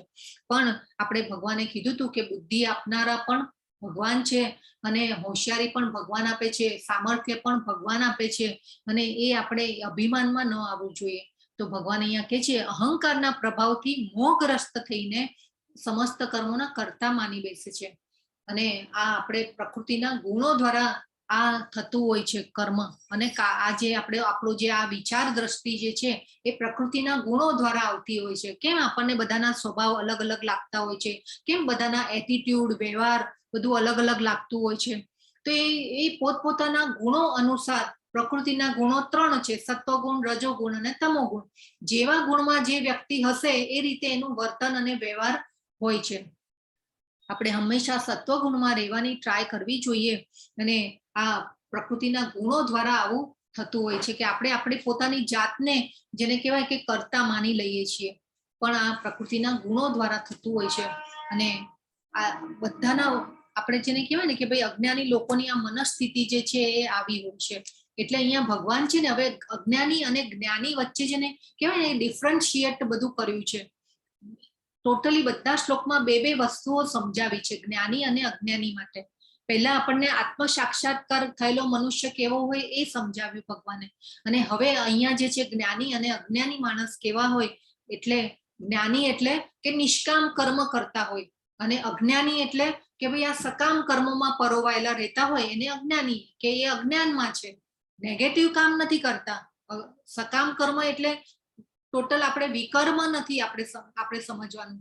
આપણે સકામ કર્મ એટલે ઈચ્છાઓ સાથે આપણે જે કર્મ કરીએ એને સકામ કર્મ કહેવાય. તો પણ કોઈ નેગેટિવ કર્મ નથી, પણ સકામ કર્મ એટલે અજ્ઞાનમાં છે, કઈ હજી ખબર નથી કે ભાઈ શું કરવાનું છે ને આપણે કેવી રીતે ભક્તિમાં આગળ વધવાનું છે ને એ ખ્યાલ નથી, અજ્ઞાનમાં છે, એટલા માટે સકામ કર્મ કરી રહ્યા છે. 28મો શ્લોક ભગવાન કે છે, હે મહાબાહુ, ભક્તિભાવમય કર્મ અને સકામ કર્મનો ભેદને સારી રીતે જાણીને જે પરમ સત્યને જાણવા વાળો હોય છે તે પોતે ક્યારેય પોતાની જાતને ઇન્દ્રિયોમાં કે ઇન્દ્રિય તૃપ્તિમાં વ્યસ્ત કરતો નથી. તો હવે જે ભગવાન જ્ઞાની મનુષ્ય માટે નિષ્કામ કર્મયોગ પર ચાલે છે એની મનસ્થિતિ કેવી હોય છે એ ભગવાને સમજાવી છે. તો આવી વ્યક્તિઓ છે એની કર્મેન્દ્રિયો અને જ્ઞાનેન્દ્રિયોને ઇન્દ્રિય તૃપ્તિમાં બિઝી કરતા નથી, એવું ભગવાન અહીંયા કહી રહ્યા છે. તો અને કેવા હોય છે મનુષ્ય? આત્મસંતોષ અને આત્મસંયમી હોય છે, કે જેને કહેવાય ને કે ભાઈ સુખ આવે દુઃખ આવે, સફળતા નિષ્ફળતા, ક્યારે પણ કોઈ પરિસ્થિતિમાં વિચલિત ન થાય. આપણે તો કેવી નાની નાની વસ્તુઓમાં જેને કહેવાય કે વિચલિત થતા હોઈએ છીએ, કે ભાઈ ધાર્યું ન થાય આપણું તો આપણે વિચલિત થઈ જઈએ, કે કોઈએ કંઈક આપણે જેને કહેવાય કે આપણને સાંભળવું તું શું અને બીજા કોઈ સામેવાળી વ્યક્તિએ કહી શું દીધું અને એના માટે પણ વિચલિત થઈ જતા હોય છે. તો એવી ઘણી એવી બાબતો હોય છે કે આપણે જલ્દીથી વિચલિત થઈ જતા હોય છે. પણ જે બધી જ પરિસ્થિતિમાં સ્થિત પ્રજ્ઞ રહે છે એ ભગવાને નિષ્કામ કર્મ ભક્તિભાવ કર્મ જે કરે છે એ આવા સ્થિત પ્રજ્ઞ હોય છે. તો અને આવો મનુષ્ય કર્મ કરતો રહે છે પરંતુ કોઈ પરિસ્થિતિમાં વિચલિત થયા વગર, જેને કહેવાય કે લપ્સ્યા વગર કર્મ કરે છે. હવે ભગવાન કહે છે કે માયાના ગુણોથી મોહગ્રસ્ત થયેલા અજ્ઞાનીજનો પૂર્ણતયા ભૌતિક કાર્યોમાં સંલગ્ન રહીને એમાં આસક્ત થઈ જાય છે. તો આ જે છે ભગવાન આપણે વાત થઈ ને કે ભાઈ આપણે સકામ કર્મ જે કરે છે એ અજ્ઞાનમાં છે, નેગેટિવ કર્મ નથી કરતા, પણ એ જેને કહેવાય કે અજ્ઞાનમાં છે એટલે સકામ કર્મોમાં પરોવાયેલા રહે છે.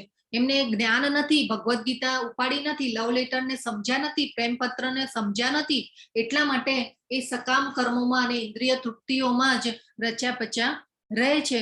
પરંતુ જ્યારે પણ જેને કહેવાય ને કે ભાઈ જાણશે ભગવદ્ ગીતાનું જ્ઞાન, પછી ધીરે ધીરે ભક્તિમાં આગળ આવશે. પણ આ શું શેના દ્વારા આ બધું થતું હોય છે? માયાના ગુણો, મોહ માયામાં છીએ આપણે. ભગવાને અર્જુનજીને યોગ માયામાં નાખ્યા હતા. ભગવાન હંમેશા યોગ માયામાં નાખે તો એ ભક્તો સાથે લીલા કરી શકે, પણ આપણે બધા જે છીએ એ મોહ માયામાં છીએ. તો આ ખૂબ જરૂરી છે સમજવાનું. તો આ જ્ઞાની અને અજ્ઞાની વચ્ચેનો ભેદ સમજાવ્યો છે ભગવાને. તો આપણે પણ કેવું કે સ્કૂલમાં કોલેજમાં જ્યારે ભણતા ત્યારે કેવું ડિફરન્શિએટ કરવાનું આવતું, બધું તફાવત બતાવો એવું ભણવામાં આવતું ને. તો અહીંયા તો જો ઘણા ટીચર પણ છે, રાજેશ્વરી માતાજી ટીચર, તો એમને તો ખબર હશે કે આવો ડિફરન્શિએટ ઘણી વસ્તુઓમાં થતો પણ હોય છે. તો આ અજ્ઞાની અને જ્ઞાની મનુષ્ય માટે ભગવાન જે છે એ કહી રહ્યા છે. તો આ અજ્ઞાની જે છે સકામ કર્મ જે કરતા હોય એ અજ્ઞાની કહેવાય, અને આ મોહ માયાથી ગ્રસ્ત થયેલા હોય છે, પ્રકૃતિના ગુણો દ્વારા બદ્ધ થયેલા હોય છે, એટલે ભૌતિક કાર્યોમાં વ્યસ્ત રહેતા હોય છે. તો અહીંયા ભગવાને કેવું કીધું કે જ્ઞાની તેમને વિચલિત ન કરે. પાછું ભગવાને એ પણ આપણને અહીંયા પાછી થોડી વોર્નિંગ પણ આપી, અહીંયા બીજી વોર્નિંગ આપી કે આ જ્ઞાની મનુષ્ય એમને વિચલિત ન કરવા જોઈએ, કેમ કે એમનું અજ્ઞાન દ્વારા એ કર્મ કરતા હોય છે. નેગેટિવ કર્મ નથી કરતા, પણ એ અજ્ઞાનમાં છે, એટલા માટે એ આ ઇન્દ્રિય તૃપ્તિઓમાં અને ભોગ ઐશ્વર્યમાં રચ્યા પચ્યા રહે છે. ભગવાન હવે કે છે, હે અર્જુન, આપણા સર્વ કાર્ય મને સમર્પિત કરીને પૂર્ણ જ્ઞાનથી યુક્ત થઈને લાભની ઈચ્છા રાખ્યા વિના, સ્વામિત્વનો દાવો કર્યા વિના તથા આળસ રહિત થઈને તું યુદ્ધ કર. હવે ભગવાન અહીં અર્જુનને કહી રહ્યા છે કે ભાઈ હવે તારે શું કરવાનું છે. હવે સ્ટ્રેટ ફોરવર્ડ ભગવાને સીધું કહી દીધું કે તારા સર્વ કાર્ય મને સમર્પિત કર. કે ભાઈ હવે તું છે ને, હવે ભગવાનની યુદ્ધની ઈચ્છા તો ભગવાનની હતી, જ્ઞાનથી યુક્ત પરિણામની ઈચ્છા રાખ્યા વિના, અને ભગવાને કીધું સ્વામિત્વનો દાવો કર્યા વગર. તો ભગવાનની આ બધું માલિકીનું છે, યુદ્ધની ઈચ્છા પણ ભગવાનની હતી, એટલે અર્જુનજીએ ભગવાનની ઈચ્છાને માન્ય રાખી અને કરવું જોઈએ યુદ્ધ, એવું અહીંયા ભગવાન હવે સીધે સીધું કહી રહ્યા છે અર્જુનજીને. અને હવે પાછું શું કીધું કે આળસ રહિત થઈને યુદ્ધ કર, એવું ભગવાન અહીંયા કેમ કહી રહ્યા છે? હવે આપણે ઘણીવાર જોઈએ ને કે ભાઈ તું કહે છે તો ચલ કરી લઉં છું. હવે કોઈ વાર બાળકને કંઈ કામ કરવાનો કંટાળો આવતો હોય ને પછી એમ થાય ને કે ભાઈ ઠીક છે મમ્મી કહે છે તો કરી લઉં છું, તો એ જેને કહેવાય ને કે આમ મન ન હોય ને આપણે કામ કેવી રીતે કરીએ એવી રીતે. તો આ અર્જુનજીને ભગવાન અહીંયા સમજાવી રહ્યા છે કે આળસ રહિત કર. એવું નહીં કે ચલો બાણ છોડવા ખાતર છોડી દીધા, એવું નહીં. પરફેક્ટ 100% આપવાનું છે તારે યુદ્ધમાં. તો ભગવાન કે સમજાવે છે કે ભાઈ તન મન બુદ્ધિ અને બધું અર્પિત કરીને મને યુદ્ધ કરવાનું છે, 100% તારે આપવાનું છે અને જબરજસ્ત યુદ્ધ લડવાનું છે, એવું અહીંયા ભગવાન કહી રહ્યા છે. 31મા શ્લોકમાં ભગવાન કે છે જે વ્યક્તિ મારા આદેશ પ્રમાણે પોતાના કર્તવ્યો કરે છે અને ઈર્ષા રહિત થઈને શ્રદ્ધાપૂર્વક આ ઉપદેશનું પાલન કરે છે તેઓ સકામ કર્મના બંધનમાંથી મુક્ત થઈ જાય છે. હવે ભગવાને બે વસ્તુ સમજાવી, સકામ કર્મ એટલે અજ્ઞાની, નિષ્કામ કર્મ એટલે જ્ઞાની. તો ભગવાન કહે છે શ્રદ્ધાપૂર્વક આ ઉપદેશોનું પાલન કરે છે તેઓ સકામ કર્મના બંધનમાંથી મુક્ત થઈ જાય છે. નિષ્કામ કર્મ કરે છે તેને તો જ્ઞાન છે જ ઓલરેડી કે ભાઈ શું કરવાનું છે ને શું નથી કરવાનું. તો ભગવાને સકામ કર્મીઓને અજ્ઞાની માટે કહ્યું છે કે ભાઈ મારા એટલે આ ઉપદેશોનું પાલન આપણે કરવું જોઈએ. આપણે જો ભોગ અને ઐશ્વર્યમાં જ રચ્યા પચ્યા રહીશું, ઇન્દ્રિય તૃપ્તિ માટે જ ખાલી કાર્યો કરતા રહીશું, તો જેને કહેવાય ને અછતનો ભોગ બનવું પડશે. આપણે ત્યાગ ચક્રમાં જોયું કે દેવતાઓ આપણી જરૂરિયાતોની પૂર્તિ કરે છે અને એ રીતે જો આપણે ભગવાનનો ભાગ કાઢી અને પછી કર્મ કરતા રહીએ છીએ તો આપણે કર્મ બંધનમાંથી છૂટીએ છીએ. આપણે જેમ મજદૂરનું આપણે ઉદાહરણ જોયું હતું, આપણે 3જા નંબરના મજદૂરને યાદ કરવાનું છે અહીંયા કે ભાઈ કેવું કે ભાઈ ભક્તો કે તમે આ દૂર જે મંદિર જોઈ રહ્યા છો એ મંદિર બનાવવા માટે આ રસ્તો થઈ રહ્યો છે ને ત્યારે ભક્તો આવશે અને વધારે ને વધારે ભક્તોને આ મંદિરના દર્શનનો લાભ મળશે. એટલે કેવું કે ભાઈ વિચારે છે, એટલે એમાં વિચારસરણી કેવી, એના કાર્યમાં પણ એને બીજું બધો વિચાર નથી આવતો કે ભાઈ મને કેટલું મહેનતાણું મળે છે અને મારા ફેમિલીનું ગુજરાન ચાલી રહ્યું છે અને એ બધા વિચાર કોઈ એને આવતા જ નથી. એને સામે મંદિર દેખાઈ રહ્યું છે એટલે કેવું કે નિષ્કામ કર્મ કર્યું. તો આપણે પણ જેને કહેવાય કે આપણા નિયત ફરજોમાં રહી અને આપણે આવા નિષ્કામ કર્મ કરવાના છે. ભગવાનને સેન્ટરમાં રાખીને જો કર્મ કરશું તો આપણે પણ કર્મ બંધનમાંથી છૂટતા જશું. જે માણસો ઈર્ષાવશ થઈને આ ઉપદેશોની ઉપેક્ષા કરે છે અને તેનું નિયમિત આચરણ કરતા નથી તેમને સર્વ જ્ઞાનથી રહિત થયેલા, મૂર્ખ બનેલા તેમજ અજ્ઞાન તથા બંધનો ભોગ બનેલા ગણવા જોઈએ. જો પાછો મૂઢ શબ્દ આવ્યો, મૂઢ શબ્દ પણ ઘણીવાર ભગવાને ભગવદ્ ગીતામાં યુઝ કર્યો છે. મૂઢ એટલે મૂર્ખ. તો આપણે આ મૂર્ખની કેટેગરીમાં આવવાનું નથી, આ આપણે જાણવું ખૂબ જરૂરી છે. તો ભગવાને જેને કહેવાય કે બે રીતે સમજાવ્યું કે ઉપદેશનું પાલન કરે છે અને નથી કરતા, જ્ઞાની અને અજ્ઞાની. પછી હું કર્તવ્યનું પાલન કરું છું અને નથી કરતો તો શું થાય છે? એટલે જો ભગવાને બે છે ને બધી ડબલ ઓલામાં આપણને સમજાવ્યું છે બધું. તો નહીં તો જો આપણે આ રીતે નહીં કરીએ અને આ રીતે આપણે ત્યાગ ચક્રનું પાલન અને શાસ્ત્રોના નિયમોનું પાલન નહીં કરીએ તો 84 લાખ યોનિઓ આપણા માટે રેડી છે અને એ પછી આપણે પાછા જન્મ મરણના ચક્રમાં ફરતા જ રહીશું, જાયન્ટ વ્હીલમાં ફરતા જ રહીશું ને પાછું A for apple, B for ball ને C ફોર કેટ કરતા રહીશું. તો આપણે જેને કહેવાય કે જાગ્યા ત્યારથી સવાર કરવાનું છે. 33મા શ્લોકમાં ભગવાન કહે છે જ્ઞાની મનુષ્ય પણ પોતાની પ્રકૃતિ પ્રમાણે જ કાર્ય કરે છે કારણ કે દરેક મનુષ્ય 3 ગુણો દ્વારા પ્રાપ્ત થયેલી પ્રકૃતિનું જ અનુસરણ કરે છે. તો પછી દમન કરવાથી શું મળી શકે?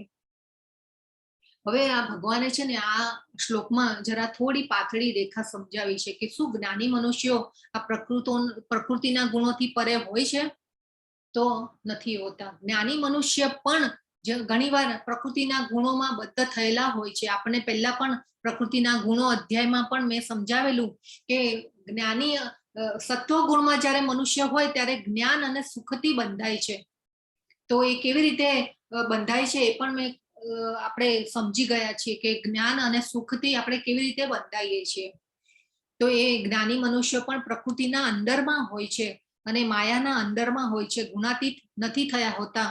અને એટલે ભગવાન કહે છે કે જ્ઞાની મનુષ્ય પણ પોતાની પ્રકૃતિ પ્રમાણે જ કાર્ય કરે છે, એવું ભગવાન અહીંયા કહી રહ્યા છે. તો આપણે ત્રણેય ગુણોમાં આપણે બંધાતા તો હોઈએ જ છીએ. સત્વ ગુણમાં સોનાની સાંકળથી બંધાઈએ છીએ, ભગવાને કીધું તું જ્ઞાન અને સુખથી બંધાઈએ છીએ. એ પછી રજોગુણમાં ચાંદીની સાંકળથી બંધાઈએ છીએ, સકામ કર્મોથી બંધાઈએ છીએ, ને બંધનો ઉત્પન્ન થાય છે. અને તમો ગુણમાં જેને કહેવાય કે એ તો ટોટલી લોઢાની સાંકળ છે, એ તો વિકર્મ જ થયેલા હોય છે, ખાવું પીવું ઊંઘવું અને બસ મોજ મજા કરવી, સ્વરક્ષણ અને મૈથુન, એના સિવાય એનાથી ઉપર આવતા જ નથી. તો આ તમો ગુણ જે છે એ ખૂબ જેને કહેવાય કે ખરાબ છે. તો ભગવાન અહીંયા કહે છે જ્ઞાની મનુષ્ય પણ પોતાની પ્રકૃતિ પ્રમાણે જ કાર્ય કરે છે. કે અને આ જો એ પછી પણ જ્ઞાની થયા, જ્ઞાન આવ્યું, અને તે છતાં પણ જો ભક્તિમાં નહીં પરોવાઈએ તો પતન થવાના જેને કહેવાય ને કે બહુ ચાન્સીસ છે, 100% ચાન્સીસ છે. 34મા શ્લોકમાં ભગવાન કહે છે ગમે તેવા જો ગીતાના મોઢા શ્લોક પણ કડકડાટ બોલતા હોઈશું અને જ્ઞાન ઘણું બધું આવી ગયું, પણ ભગવાનની જ્યાં સુધી ભક્તિમાં નહીં પુરાવીએ, ભગવાનની સાથેનો સંબંધ આપણો જ્યાં સુધી ગાઢ નહીં થાય ત્યાં સુધી જેને કહેવાય કે આપણું ત્યાંથી પછી પતન થવાનું પણ જેને કહેવાય ને કે આપણે લપસી પણ શકીએ છીએ. 34મા શ્લોકમાં ભગવાન કહે છે ઇન્દ્રિય તથા એમના વિષયના સંબંધિત રાગ દ્વેષને વ્યવસ્થિત કરવાના નિયમો હોય છે. મનુષ્ય એવા રાગ દ્વેષને વશીભૂત ન થવું જોઈએ, કારણ કે તે આત્મ સાક્ષાત્કારના માર્ગમાં અવરોધક હોય છે. ભગવાને અહીંયા કીધું ઇન્દ્રિય તથા એમના વિષયો ના સંબંધિત રાગ એટલે આસક્તિ, દ્વેષ એટલે દુઃખો, અને એને વ્યવસ્થિત કરવાના નિયમો હોય છે. હવે વેદોમાં આ બધા જેને કહેવાય ને કે બધા નિયમો આપેલા છે કે કેવી, અને ભગવાને આ ભગવદ્ ગીતામાં તો આપણને કેટલું સરળ આપી દીધું. ઇવન ચૈતન્ય મહાપ્રભુએ આવી 500 વર્ષ પહેલા અને આપણને સંકીર્તનનો મહિમા સમજાવીને ગયા.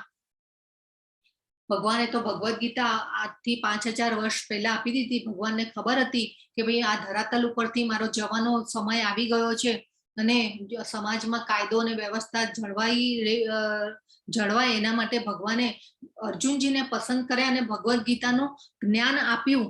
અને આ જ્ઞાન દ્વારા જેને કહેવાય કે આ સમાજમાં કાયદો અને વ્યવસ્થા જળવાય, પણ આપણે એ લવ લેટરને ઉઠાવ્યો નહીં, પ્રેમપત્રને વાંચ્યો નહીં, એટલે પછી ભગવાને પાછું આવવું પડ્યું કળિયુગમાં. અને આ ભક્ત અવતારમાં ભગવાન આવ્યા ચૈતન્ય મહાપ્રભુ તરીકે, અને ભગવાનને ખબર હતી કે ભાઈ મારા બાળકો આ કળિયુગમાં આ બધું જેને કહેવાય ને કે જ્ઞાન, વેદો પુરાણો ઉપનિષદોનું જ્ઞાન નહીં લઈ શકે, અને કેટલો સરસ સંકીર્તનનો મહિમા સમજાવીને આપણને ગયા. તો આપણે ભગવાનને સમય આપવાનો છે. તો આ ખૂબ જરૂરી છે, ભગવાનને સમય આપવો. અને ભગવાને શું કીધું હતું, કાળ આપણે જે ટાઈમલાઈન છે એ પણ આપણે લેવલ 1 માં સમજીએ છીએ. ભગવદ્ ગીતાના 5 વિષયોને આપણે સમજીએ છીએ, જીવ, કર્મ, પ્રકૃતિ, ભગવાન અને કાળ. આ 5 વિષયોમાં કાળ પણ વિષય છે. ભગવાન કહે છે કાળ હું છું. તો સમય ભગવાનને આપણે આપવાનો છે. તો ભગવાને અહીંયા કીધું કે આત્મ સાક્ષાત્કારના માર્ગમાં અવરોધ રૂપ છે. તો આપણે જોયું હતું કે કામ, ઇન્દ્રિયો, મન અને બુદ્ધિ એ કામના નિવાસસ્થાનો છે. કામ એટલે ઈચ્છા, અને કામ એટલે વાસના પણ થાય. તો એને આપણે સંયમમાં રાખવાનું છે, મનને આપણે મિત્ર બનાવવાનું છે, એ ખૂબ જરૂરી છે. 35મા શ્લોકમાં ભગવાન કહે છે નિયત કર્તવ્ય દોષયુક્ત હોય તો પણ પૂરા કરવા એ બીજા મનુષ્યોના સારી રીતે કરેલા કર્તવ્ય કર્મો કરતા પણ વધુ શ્રેયસ્કર છે. હવે આ છે ને શ્લોક એ ઇમ્પોર્ટન્ટ છે કે ભાઈ આપણે શું કરીએ કે ભાઈ કોપીકેટ નથી થવાનું. આપણે પહેલા પણ વાત થઈ ગઈ કે ભાઈ કોપીકેટ થવાનું નથી. અન્યોના માર્ગને અનુસરવું એ ભયાનક છે, ભગવાન કહે છે. એના કરતા ભલે આપણા ગુણો પ્રમાણે અને આપણી કેપેબિલિટી, આપણી જેને કહેવાય ને કે એક્સપર્ટીઝ અને આપણી શક્તિ પ્રમાણે આપણે વિચારવાનું છે કે આપણને કયું કામ સુટેબલ થશે, અને એ પ્રમાણે આપણે કાર્યો કરવાના છે. આ યંગસ્ટર માટેનો આ શ્લોક છે. અને ભલે એમાં પછી આપણે એ રીતે આપણે ખાડામાં કોઈક વાર પડીએ પણ ઊભા થઈએ તો એમાંથી પણ આપણે શીખીએ. તો આ ખૂબ જરૂરી છે કે આપણા ગુણ અને આપણી એક્સપર્ટીઝને આપણી સ્પેશિયાલિટી પ્રમાણે આપણે કામ કરવું જોઈએ. હવે અત્યારનું આપણે ખાલી એક સિમ્પલ ઉદાહરણ જો આપણે સમજીએ ને, તો અત્યારના જનરેશનમાં કેવું છે કે ભાઈ આમ ઓલા આ મૂવીમાં ને પિક્ચરોમાં ઓલા જેને કહેવાય ને કે ભાઈ હીરોઝ ને જુએ કે ભાઈ એકદમ બોડી બિલ્ડર ને કેવા મસ્ત આમ ફિગર વાળા હોય, એટલે અત્યારના યંગ જનરેશનમાં છે ને આવો બી એક ક્રેઝ આવ્યો છે કે ભાઈ મારે પણ આવું બનવું છે. અને એટલે પછી શું થાય કે ભાઈ જીમમાં જાય, એક્સરસાઇઝ કરે ને કેટલું બધું જેને કહેવાય કે એના માટે મહેનત કરે, પણ એ પછી શું થાય કે ભાઈ પોતાની બોડીની ટેન્ડન્સી હોય કે ભાઈ મારી એ ખબર ન હોય કે ભાઈ મારા શરીરને શું અનુકૂળ આવશે, પણ જેને કહેવાય ને ગાડરિયા પ્રવાહમાં ખેંચાવાનું. તો આ રીતે ભગવાન શું અહીંયા કહી રહ્યા છે, તો આપણે આ રીતે ન કરવું જોઈએ અને આપણે ગાડરિયા પ્રવાહમાં ખેંચાઈ અને કાર્યો ન કરવા જોઈએ. ભલે આપણા સ્વધર્મનું જ્યારે આપણે પાલન કરતા હોય એમાં આપણું કર્મ કોઈ દોષયુક્ત પણ હોય, ભગવાન અહીંયા સમજાવી રહ્યા છે કે એ આપણે ભૂલ પણ કરતા હોઈએ તો પણ એ જેને કહેવાય કે એ સારું છે કે ભૂલોમાંથી આપણે શીખીશું અને એ પ્રમાણે આપણે કર્મ કરવા જોઈએ. હવે બોર્ડર પરના જો સૈનિકો જે હોય છે એ પણ સામે જે દુશ્મનો હોય એને પણ મારતા હોય છે, તો એ મારે તો પણ એમાં પાપ લાગતું નથી. તો અહીંયા અર્જુનજીને સમજાવે છે ભગવાન કે ભાઈ ક્ષત્રિય તરીકે તારે તારા સ્વધર્મનું પાલન કરવાનું છે, કરતા કરતા તારે મૃત્યુ પણ થયું તો એ પણ તારા માટે શ્રેયસ્કર હશે. એવું આ શ્લોકમાં ભગવાન ખૂબ સરસ રીતે, એટલે ભગવાન અહીંયા શું કે છે, અન્યના માર્ગને અનુસરવું ભયાવહ હોય છે. તો આપણે આપણા જેને કહેવાય ને સ્વભાવ અનુસાર, આપણા ગુણ અનુસાર આપણે કર્મ કરવા જોઈએ. કોઈનું અનુસરણ કે અનુકરણ ન કરવું જોઈએ. ભગવાનનું અનુસરણ કરવું જોઈએ, ભગવાનનું અનુકરણ ન કરવું જોઈએ. હવે જો અનુસરણ અને અનુકરણ બે શબ્દમાં પણ જેને કહેવાય ને ડિફરન્શિએટ છે. અનુકરણ કરવું એટલે આપણે કોપી કરીએ છીએ, કોપી કેટ. અને અનુસરણ એટલે કે કોઈ સારા વ્યક્તિનું જે કહેવાય કે ભાઈ અનુસરણ કરવું એ સારું કહેવાય, કે અનુસરણ કરવું જોઈએ. અનુસરણ અને અનુકરણમાં ખૂબ જ જેને કહેવાય ને કે ભેદ છે બે શબ્દોમાં. તો હવે 36 થી 43 શ્લોકમાં ભગવાન જે છે એ ખૂબ સરસ રીતે વાસ્તવિકતાઓને સમજાવશે. અને આ શ્લોકમાં ભગવાન કહે છે કે ભાઈ અવરોધો કેવી રીતે આવે છે અને પરમ શત્રુ એવા કામ એટલે કે ઈચ્છાઓ, વિષય વાસનાઓને નિયંત્રિત કરવામાં અવરોધ ક્યાં આવે છે એ ભગવાન જે છે હવે સમજાવશે. તો ભગવાન કહે છે, હે વૃષ્ટિવંશી, મનુષ્ય ન ચાહીને પણ અર્જુન કે છે મનુષ્ય ન ચાહીને પણ પાપ કર્મો માટે કેમ પ્રેરિત થાય? તે એવું લાગે છે કે તેને બળપૂર્વક એમાં લગાવવામાં આવતો હોય. તો આપણને કોઈક વાર હવે જીવનમાં એવા પ્રશ્નો અને સિચ્યુએશન આવતી હોય છે અને ક્યારેક જાણતા અજાણતા એવા અનર્થો આપણે કરી બેસતા હોઈએ છીએ, પણ એ શેના દ્વારા? અને ઘણીવાર તો કેવું કે બળજબરીથી આપણે ડ્રેગોન થતા હોઈએ એમાં, એ ન કરવું હોય તે છતાં પણ આપણે થઈ જતું હોય છે, એવા કર્મો પણ થઈ જતા હોય છે. તો અહીંયા ભગવાન એનો જવાબ આપે છે કે હવે જે શ્લોક આવશે એમાં ભગવાન છે એનો જવાબ આપે છે આ શ્લોકનો. ભગવાન કે છે, હે અર્જુન, આનું કારણ રજોગુણથી ઉત્પન્ન થયેલ એ કામ જ છે જે પછીથી ક્રોધનું રૂપ ધારણ કરે છે અને આ જગતનો સર્વભક્ષી મહાપાપી શત્રુ છે. તો હવે ભગવાન જે છે સમજાવે છે કે રજોગુણ એટલે શું, કે ભાઈ અમર્યાદિત ઈચ્છાઓ, અનલિમિટેડ ડિઝાયર. અને એ જેને આપણે વાત થઈ હતી કે ભાઈ લાઈફસ્ટાઈલ જે આપણું જે ધોરણ જે છે લાઈફસ્ટાઈલ, એ એનું ધોરણ એટલું ઊંચું આવી ગયું છે કે એને પછી મેન્ટેન રાખવા માટે થઈ અને આપણી જે દોડ હોય છે અને એ દોડમાં આપણે બધા અનર્થો કરી બેસતા હોઈએ છીએ, ખરા ખોટા કામો કરતા હોઈએ છીએ, અને ખરા ખોટા કામોમાં પછી આપણે કર્મના બંધનો લઈએ છીએ. એટલે અને એ પછી જો કામ એટલે ઈચ્છા, અને એ ઈચ્છાઓ પૂરી ન થાય એટલે પછી શું થાય કે ભાઈ ક્રોધ આવે એટલે પછી જેને કહેવાય કે ક્રોધ આવે એટલે મોહ ઉત્પન્ન થાય, મોહ ઉત્પન્ન થાય એટલે પછી સ્મૃતિ, જેને કહેવાય કે સ્મૃતિ ભ્રષ્ટ થાય, અને સ્મૃતિ એટલે યાદ શક્તિ ઘટે એટલે બુદ્ધિ નષ્ટ થાય, અને બુદ્ધિ નષ્ટ થાય એટલે પછી આપણું પતન થાય. તો આ રીતે ક્રોધ જે છે એ મહાપાપી શત્રુ છે. તો આ પાપ કર્મો શેના દ્વારા થતા હોય છે? ભગવાને કીધું આ રજોગુણથી ઉત્પન્ન થયેલ એ કામ જ છે. એટલે કામ જે છે, ઈચ્છાઓ જે છે એ મોટો શત્રુ છે. ઈચ્છા જ ક્યારે પણ પૂરી થવાની જ નથી. મોટા જેને કહેવાય ને કે અંબાણીને પણ એને એમ થશે કે ભાઈ મારી પાસે આટલું જ છે, હજી મારે વધારે લેવું છે. તો આ જેને કહેવાય ને કે ઈચ્છાઓ આ પૂરી ક્યારે પણ થતી નથી. એક ઈચ્છા પૂરી થઈ નથી કે બીજી ઈચ્છા મનમાં હાજર જ હોય તો આ ખૂબ સમજવાનું છે કે અનલિમિટેડ ડિઝાયર, કામ એટલે ઈચ્છા અને કામ એટલે વાસના પણ થાય, તો વાસનાને પણ સંયમમાં રાખવાની છે. તો આપણે આ જરૂરી છે. અને ઈર્ષા એના પાસે છે અને મારી પાસે નથી, અને એના માટે થઈ અને પછી એમાં શું થાય કે ભાઈ આપણને થોડીક ઈર્ષા પણ આવે કે ભાઈ પેલાની પાસે આટલું બધું છે ને મારી પાસે કંઈ નથી. એટલે એમાં પછી શું થાય કે ઘણીવાર આપણે મનથી કોઈને નિંદા પણ કરીએ, કોઈને કટુ વચનો પણ કહીએ, ન કરવાનું કરીએ, અને આ બધા મન, વચન અને કર્મથી પણ આપણે બધાનો લેતા હોઈએ છીએ.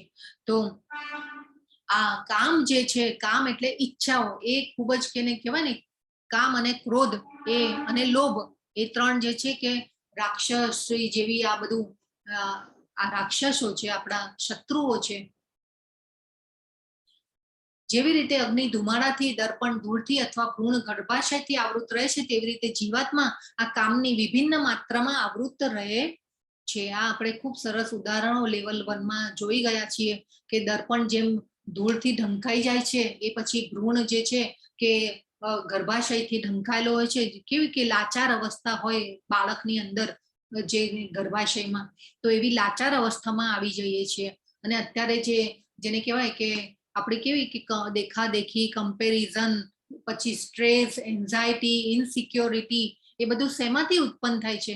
આ ઈચ્છાઓના માટે થઈ અને આવા બધા રોગો ઉત્પન્ન થયા છે. અત્યારે આજકાલ હવે જો સાયકોલોજીસ્ટની ભરમાર વધતી જાય છે. કેમ?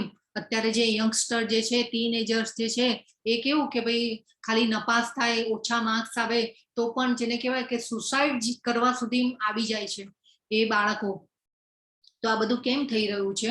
તો આ જે ઈચ્છાઓ જે છે, લાલસા જે છે, એના માટે થઈ ગયું છે. અત્યારે રોગો જે આટલા બધા વધી રહ્યા છે મનના, અને આ રીતે મનથી પણ જેને કહેવાય કે મનના રોગો પણ, હાઈ બીપી, બ્લડ પ્રેશર, તો આ બધું શેના કારણે? આ બધી ઈચ્છાઓના કારણે. આ જેને કહેવાય ને કે આ ઈચ્છા છે એક મોટો શત્રુ છે. તો ભગવાન હવે કે છે, જ્ઞાનમય જીવાત્માની શુદ્ધ ચેતના કામરૂપી સનાતન શત્રુ દ્વારા ઢંકાઈ જાય છે, અને આ કામ કદાપી સંતુષ્ટ થતો નથી અને અગ્નિની જેમ બળતો રહે છે. તો અગ્નિ દ્વારા જે આપણી ચેતના જે છે એ શુદ્ધ હોય છે, પરંતુ આ અગ્નિ દ્વારા ઢંકાઈ જાય છે. અને આ કામ, ઈચ્છાઓ, ક્રોધ સનાતન શત્રુ છે. તો મૃત્યુ પછી તો આપણને બાળવામાં આવે છે, ફોર્માલિટી છે, પણ આપણે જીવનભર આવા કામ, ક્રોધ અને લોભની અગ્નિમાં આપણે બળતા જ રહીએ છીએ. અને આ વાસના અને ઈચ્છાઓની અગ્નિમાં આપણે બળતા રહીએ છીએ. 40મા શ્લોકમાં ઇન્દ્રિયો, મન તથા બુદ્ધિ એ કામના નિવાસ સ્થાનો છે. તેમના દ્વારા આ કામ જીવાત્માના વાસ્તવિક જ્ઞાનને ઢાંકી દે છે અને તેને મોહિત કરે છે. તો ઇન્દ્રિયો, મન અને બુદ્ધિ એ કામના નિવાસ સ્થાનો છે, આપણે જોયું હતું. અને આ ખૂબ સરસ કોષ્ટક પણ લેવલ 1 માં સમજી ગયા છીએ. અને બુદ્ધિ જે છે આત્માની પડોશન છે. તો આપણે આ મનને મિત્ર બનાવવાનું છે, મનને દુશ્મન નથી બનાવવાનું. એ આપણે ખૂબ જરૂરી છે કે આપણું જો મન કંટ્રોલમાં હશે, અને આ મન કંટ્રોલમાં ક્યારે રહેશે? જ્યારે આપણે ભગવાનમાં મન એકાગ્ર કરીશું. આર્ટિફિશિયલી આપણે કંઈ પણ કરીશું ને તો મન બહુ ચંચળ છે, ઉંચંકલ છે, કૂદકા મારતું જ હોય ઓલવેઝ. તો આપણે આ ભગવાનમાં જ્યારે મન એકાગ્ર કરીશું તો આ મન જે છે એ મિત્ર બનશે, નહીં તો પછી દુશ્મન જ બનશે. અને આપણે ન કરવાના કામો કરતા જઈશું અને જાણતા અજાણતા પણ અનર્થ કરી બેસતા હોઈએ છીએ. હવે કે છે, હે ભરતવંશીઓમાં શ્રેષ્ઠ અર્જુન, શરૂઆતમાં જ ઇન્દ્રિયોનું નિયમન કરીને પાપના મહાન પ્રતીકનું દમન કર અને જ્ઞાન તથા આત્મ સાક્ષાત્કારના વિનાશ કરતાઓનો વધ કર. તો આપણે આ જે શરૂઆત જે છે, ભગવાને કીધું અહીંયા શરૂઆતમાં જ ઇન્દ્રિયોનું નિયમન કરીને પાપના આનો દમન કર.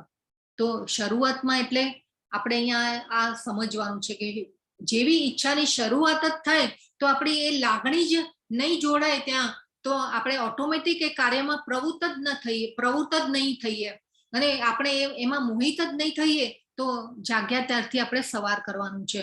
તો આ વિનાશ કરતાનો વધ કર, આત્મ સાક્ષાત એટલે આ ઇન્દ્રિયો જે છે એને કંટ્રોલમાં રાખવાની છે. આપણી 5 કર્મેન્દ્રિયો છે, 5 જ્ઞાનેન્દ્રિયો છે, અને 5 ઇન્દ્રિયોના વિષયો છે. તો એને આપણે, અને મન જે છે એ 6ઠી ઇન્દ્રિય છે.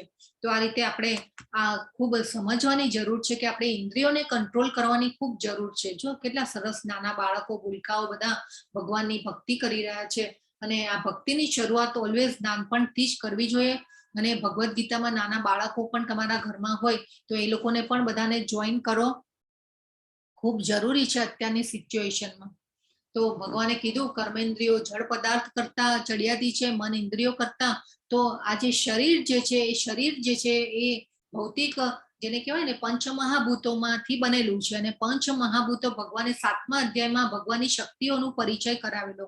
પૃથ્વી, જળ, અગ્નિ, વાયુ અને આકાશ, અને એ શક્તિઓ દ્વારા આપણું શરીર બનેલું છે, પંચમહાભૂતો દ્વારા બનેલું છે. તો એ શરીર કરતા ભગવાને શું કીધું? ઇન્દ્રિયો ચડિયાતી છે. ઇન્દ્રિયો કરતા મન ચડિયાતું છે, મન કરતા બુદ્ધિ, અને બુદ્ધિ કરતા આત્મા ચડિયાતો છે. અને આત્માનો સ્વભાવ કેવો છે? શુદ્ધ આધ્યાત્મ વાળો છે. પરંતુ આ જેને કહેવાય આ મોહ માયા દ્વારા આત્માનું જે સ્વરૂપ જે છે એ મોહ માયા દ્વારા ઢંકાઈ જાય છે. દર્પણ જેવી રીતે ધૂળથી ઢંકાઈ જાય, અગ્નિ ધુમાડાથી ઢંકાઈ જાય, અને ભ્રૂણ જે છે ગર્ભાશયમાંથી ઢંકાઈ જાય, એવી રીતે જે આ આત્મા જે છે આ મોહ માયા અને પ્રકૃતિના ગુણો દ્વારા એનું જે વાસ્તવિક જ્ઞાન જે છે એ ઢંકાઈ જાય છે. અને આપણી સ્વરૂપ અવસ્થાને આપણે ભૂલી જઈએ છીએ કે આપણે શું કરવાનું છે, આપણા મનુષ્ય જીવનનો ધ્યેય શું છે. આખી ભગવદ્ ગીતાના જ્ઞાનમાં ભગવાને ભક્ત અને ભક્તિ ઉપર ખૂબ જ ભાર મૂક્યો છે, અને ભગવાનને પામવાનું છે. હવે આ ભગવદ્ ગીતાનું જ્ઞાન લઈને આપણને સમજી ગયા કે ભાઈ આપણે શું કરવાનું છે, આ મનુષ્ય જીવનનો ધ્યેય શું છે. તો આપણે જેને કહેવાય કે આત્મા જે છે બુદ્ધિથી પણ વધુ શ્રેષ્ઠતર છે. આત્માનો સ્વભાવ જ અધ્યાત્મ છે, અધ્યાત્મ ભગવદીય છે. પણ આ મોહ માયા દ્વારા ઢંકાઈ જાય છે, અને પછી શરીર એ પ્રમાણે કાર્ય કરતું રહે છે. અને એ પછી પાછું કર્મના બંધનો લઈ અને પાછું નવું શરીર મળે એટલે નવા કપડા પહેરવાના પાછા, અને પાછું જેને કહેવાય કે આ ચક્રમાં ચાલતું રહેવાનું. ભગવાને કીધું જન્મની કેટલાય જન્મો પછી આપણને આ મનુષ્ય અવતાર મળ્યો હશે, તો એનો પળેપળનો આપણે ઉપયોગ કરવાનો છે. તો આપણી આ જે શરીરની અવસ્થાઓ છે, આ બધી શરીરની અવસ્થાઓમાં આપણે આવી રીતે જીવતા હોય છે. અને આ આપણે લેવલ 1માં પણ ખૂબ સરસ રીતે સમજી જઈએ છીએ. આ શારીરિક સ્તર, કામુક સ્તર, માનસિક, અને આ ધીરે ધીરે આપણું જે બૌદ્ધિક સ્તર જે છે એ ઊંચું લાવવાનું છે, અને આધ્યાત્મિક સ્તરમાં ઉન્નત થવાનું છે. આપણે શરીરની અવસ્થાઓ, અન્નમય કોષ, પ્રાણમય કોષ, એ બધી શરીરની અવસ્થાઓ પણ ખૂબ સરસ રીતે લેવલ 1માં સમજાવવામાં આવે છે. 43મા શ્લોકમાં ભગવાન કહે છે કે જે રીતે હે મહાબાહુ અર્જુન, મનુષ્ય પોતાને ભૌતિક ઇન્દ્રિયો, મન તથા બુદ્ધિથી પર જાણીને અને મનને વિવેકયુક્ત આધ્યાત્મિક બુદ્ધિથી સ્થિર કરીને આધ્યાત્મિક શક્તિ વડે આ સદા અતૃપ્ત કે અસંતોષી કામરૂપી શત્રુને જીતી લેવો જોઈએ. તો આ કામને આપણે જીતવાનો છે, અને આ કામને જો એકવાર જીતી લીધો તો આપણે જગ જીતી ગયા એવું કહેવાય. અને ભગવાનને આપણે આ કામને જીતી અને ભગવાનને પામવાના છે. તો આ ઇમ્પોર્ટન્ટ છે. તો આજનો જે અધ્યાય છે આ અહીંયા પૂરો થાય છે. ભગવાને 1 અને 2 શ્લોકમાં ત્યાગ અને કર્મ જે અર્જુને ક્વેશ્ચન કરેલો કે ભાઈ મારે શું કરવું જોઈએ, અને એનો ભગવાને નિષ્કામ કર્મયોગ દ્વારા 3 થી 9 શ્લોકોમાં ભગવાને જવાબ આપ્યો અને નિષ્કામ કર્મયોગ સમજાવ્યો.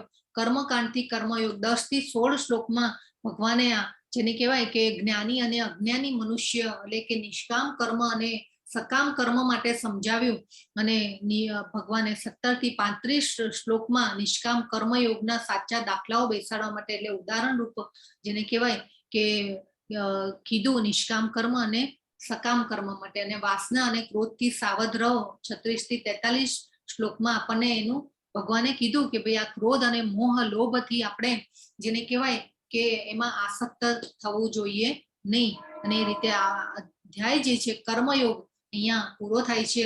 તો આપણે આ કામને બાળવાની કોશિશ કરવાની અને કામને જીતવાની કોશિશ કરવાની, મનને મિત્ર બનાવવાનું, ભગવાનના કર્મમાં આપણે પરોવાનું.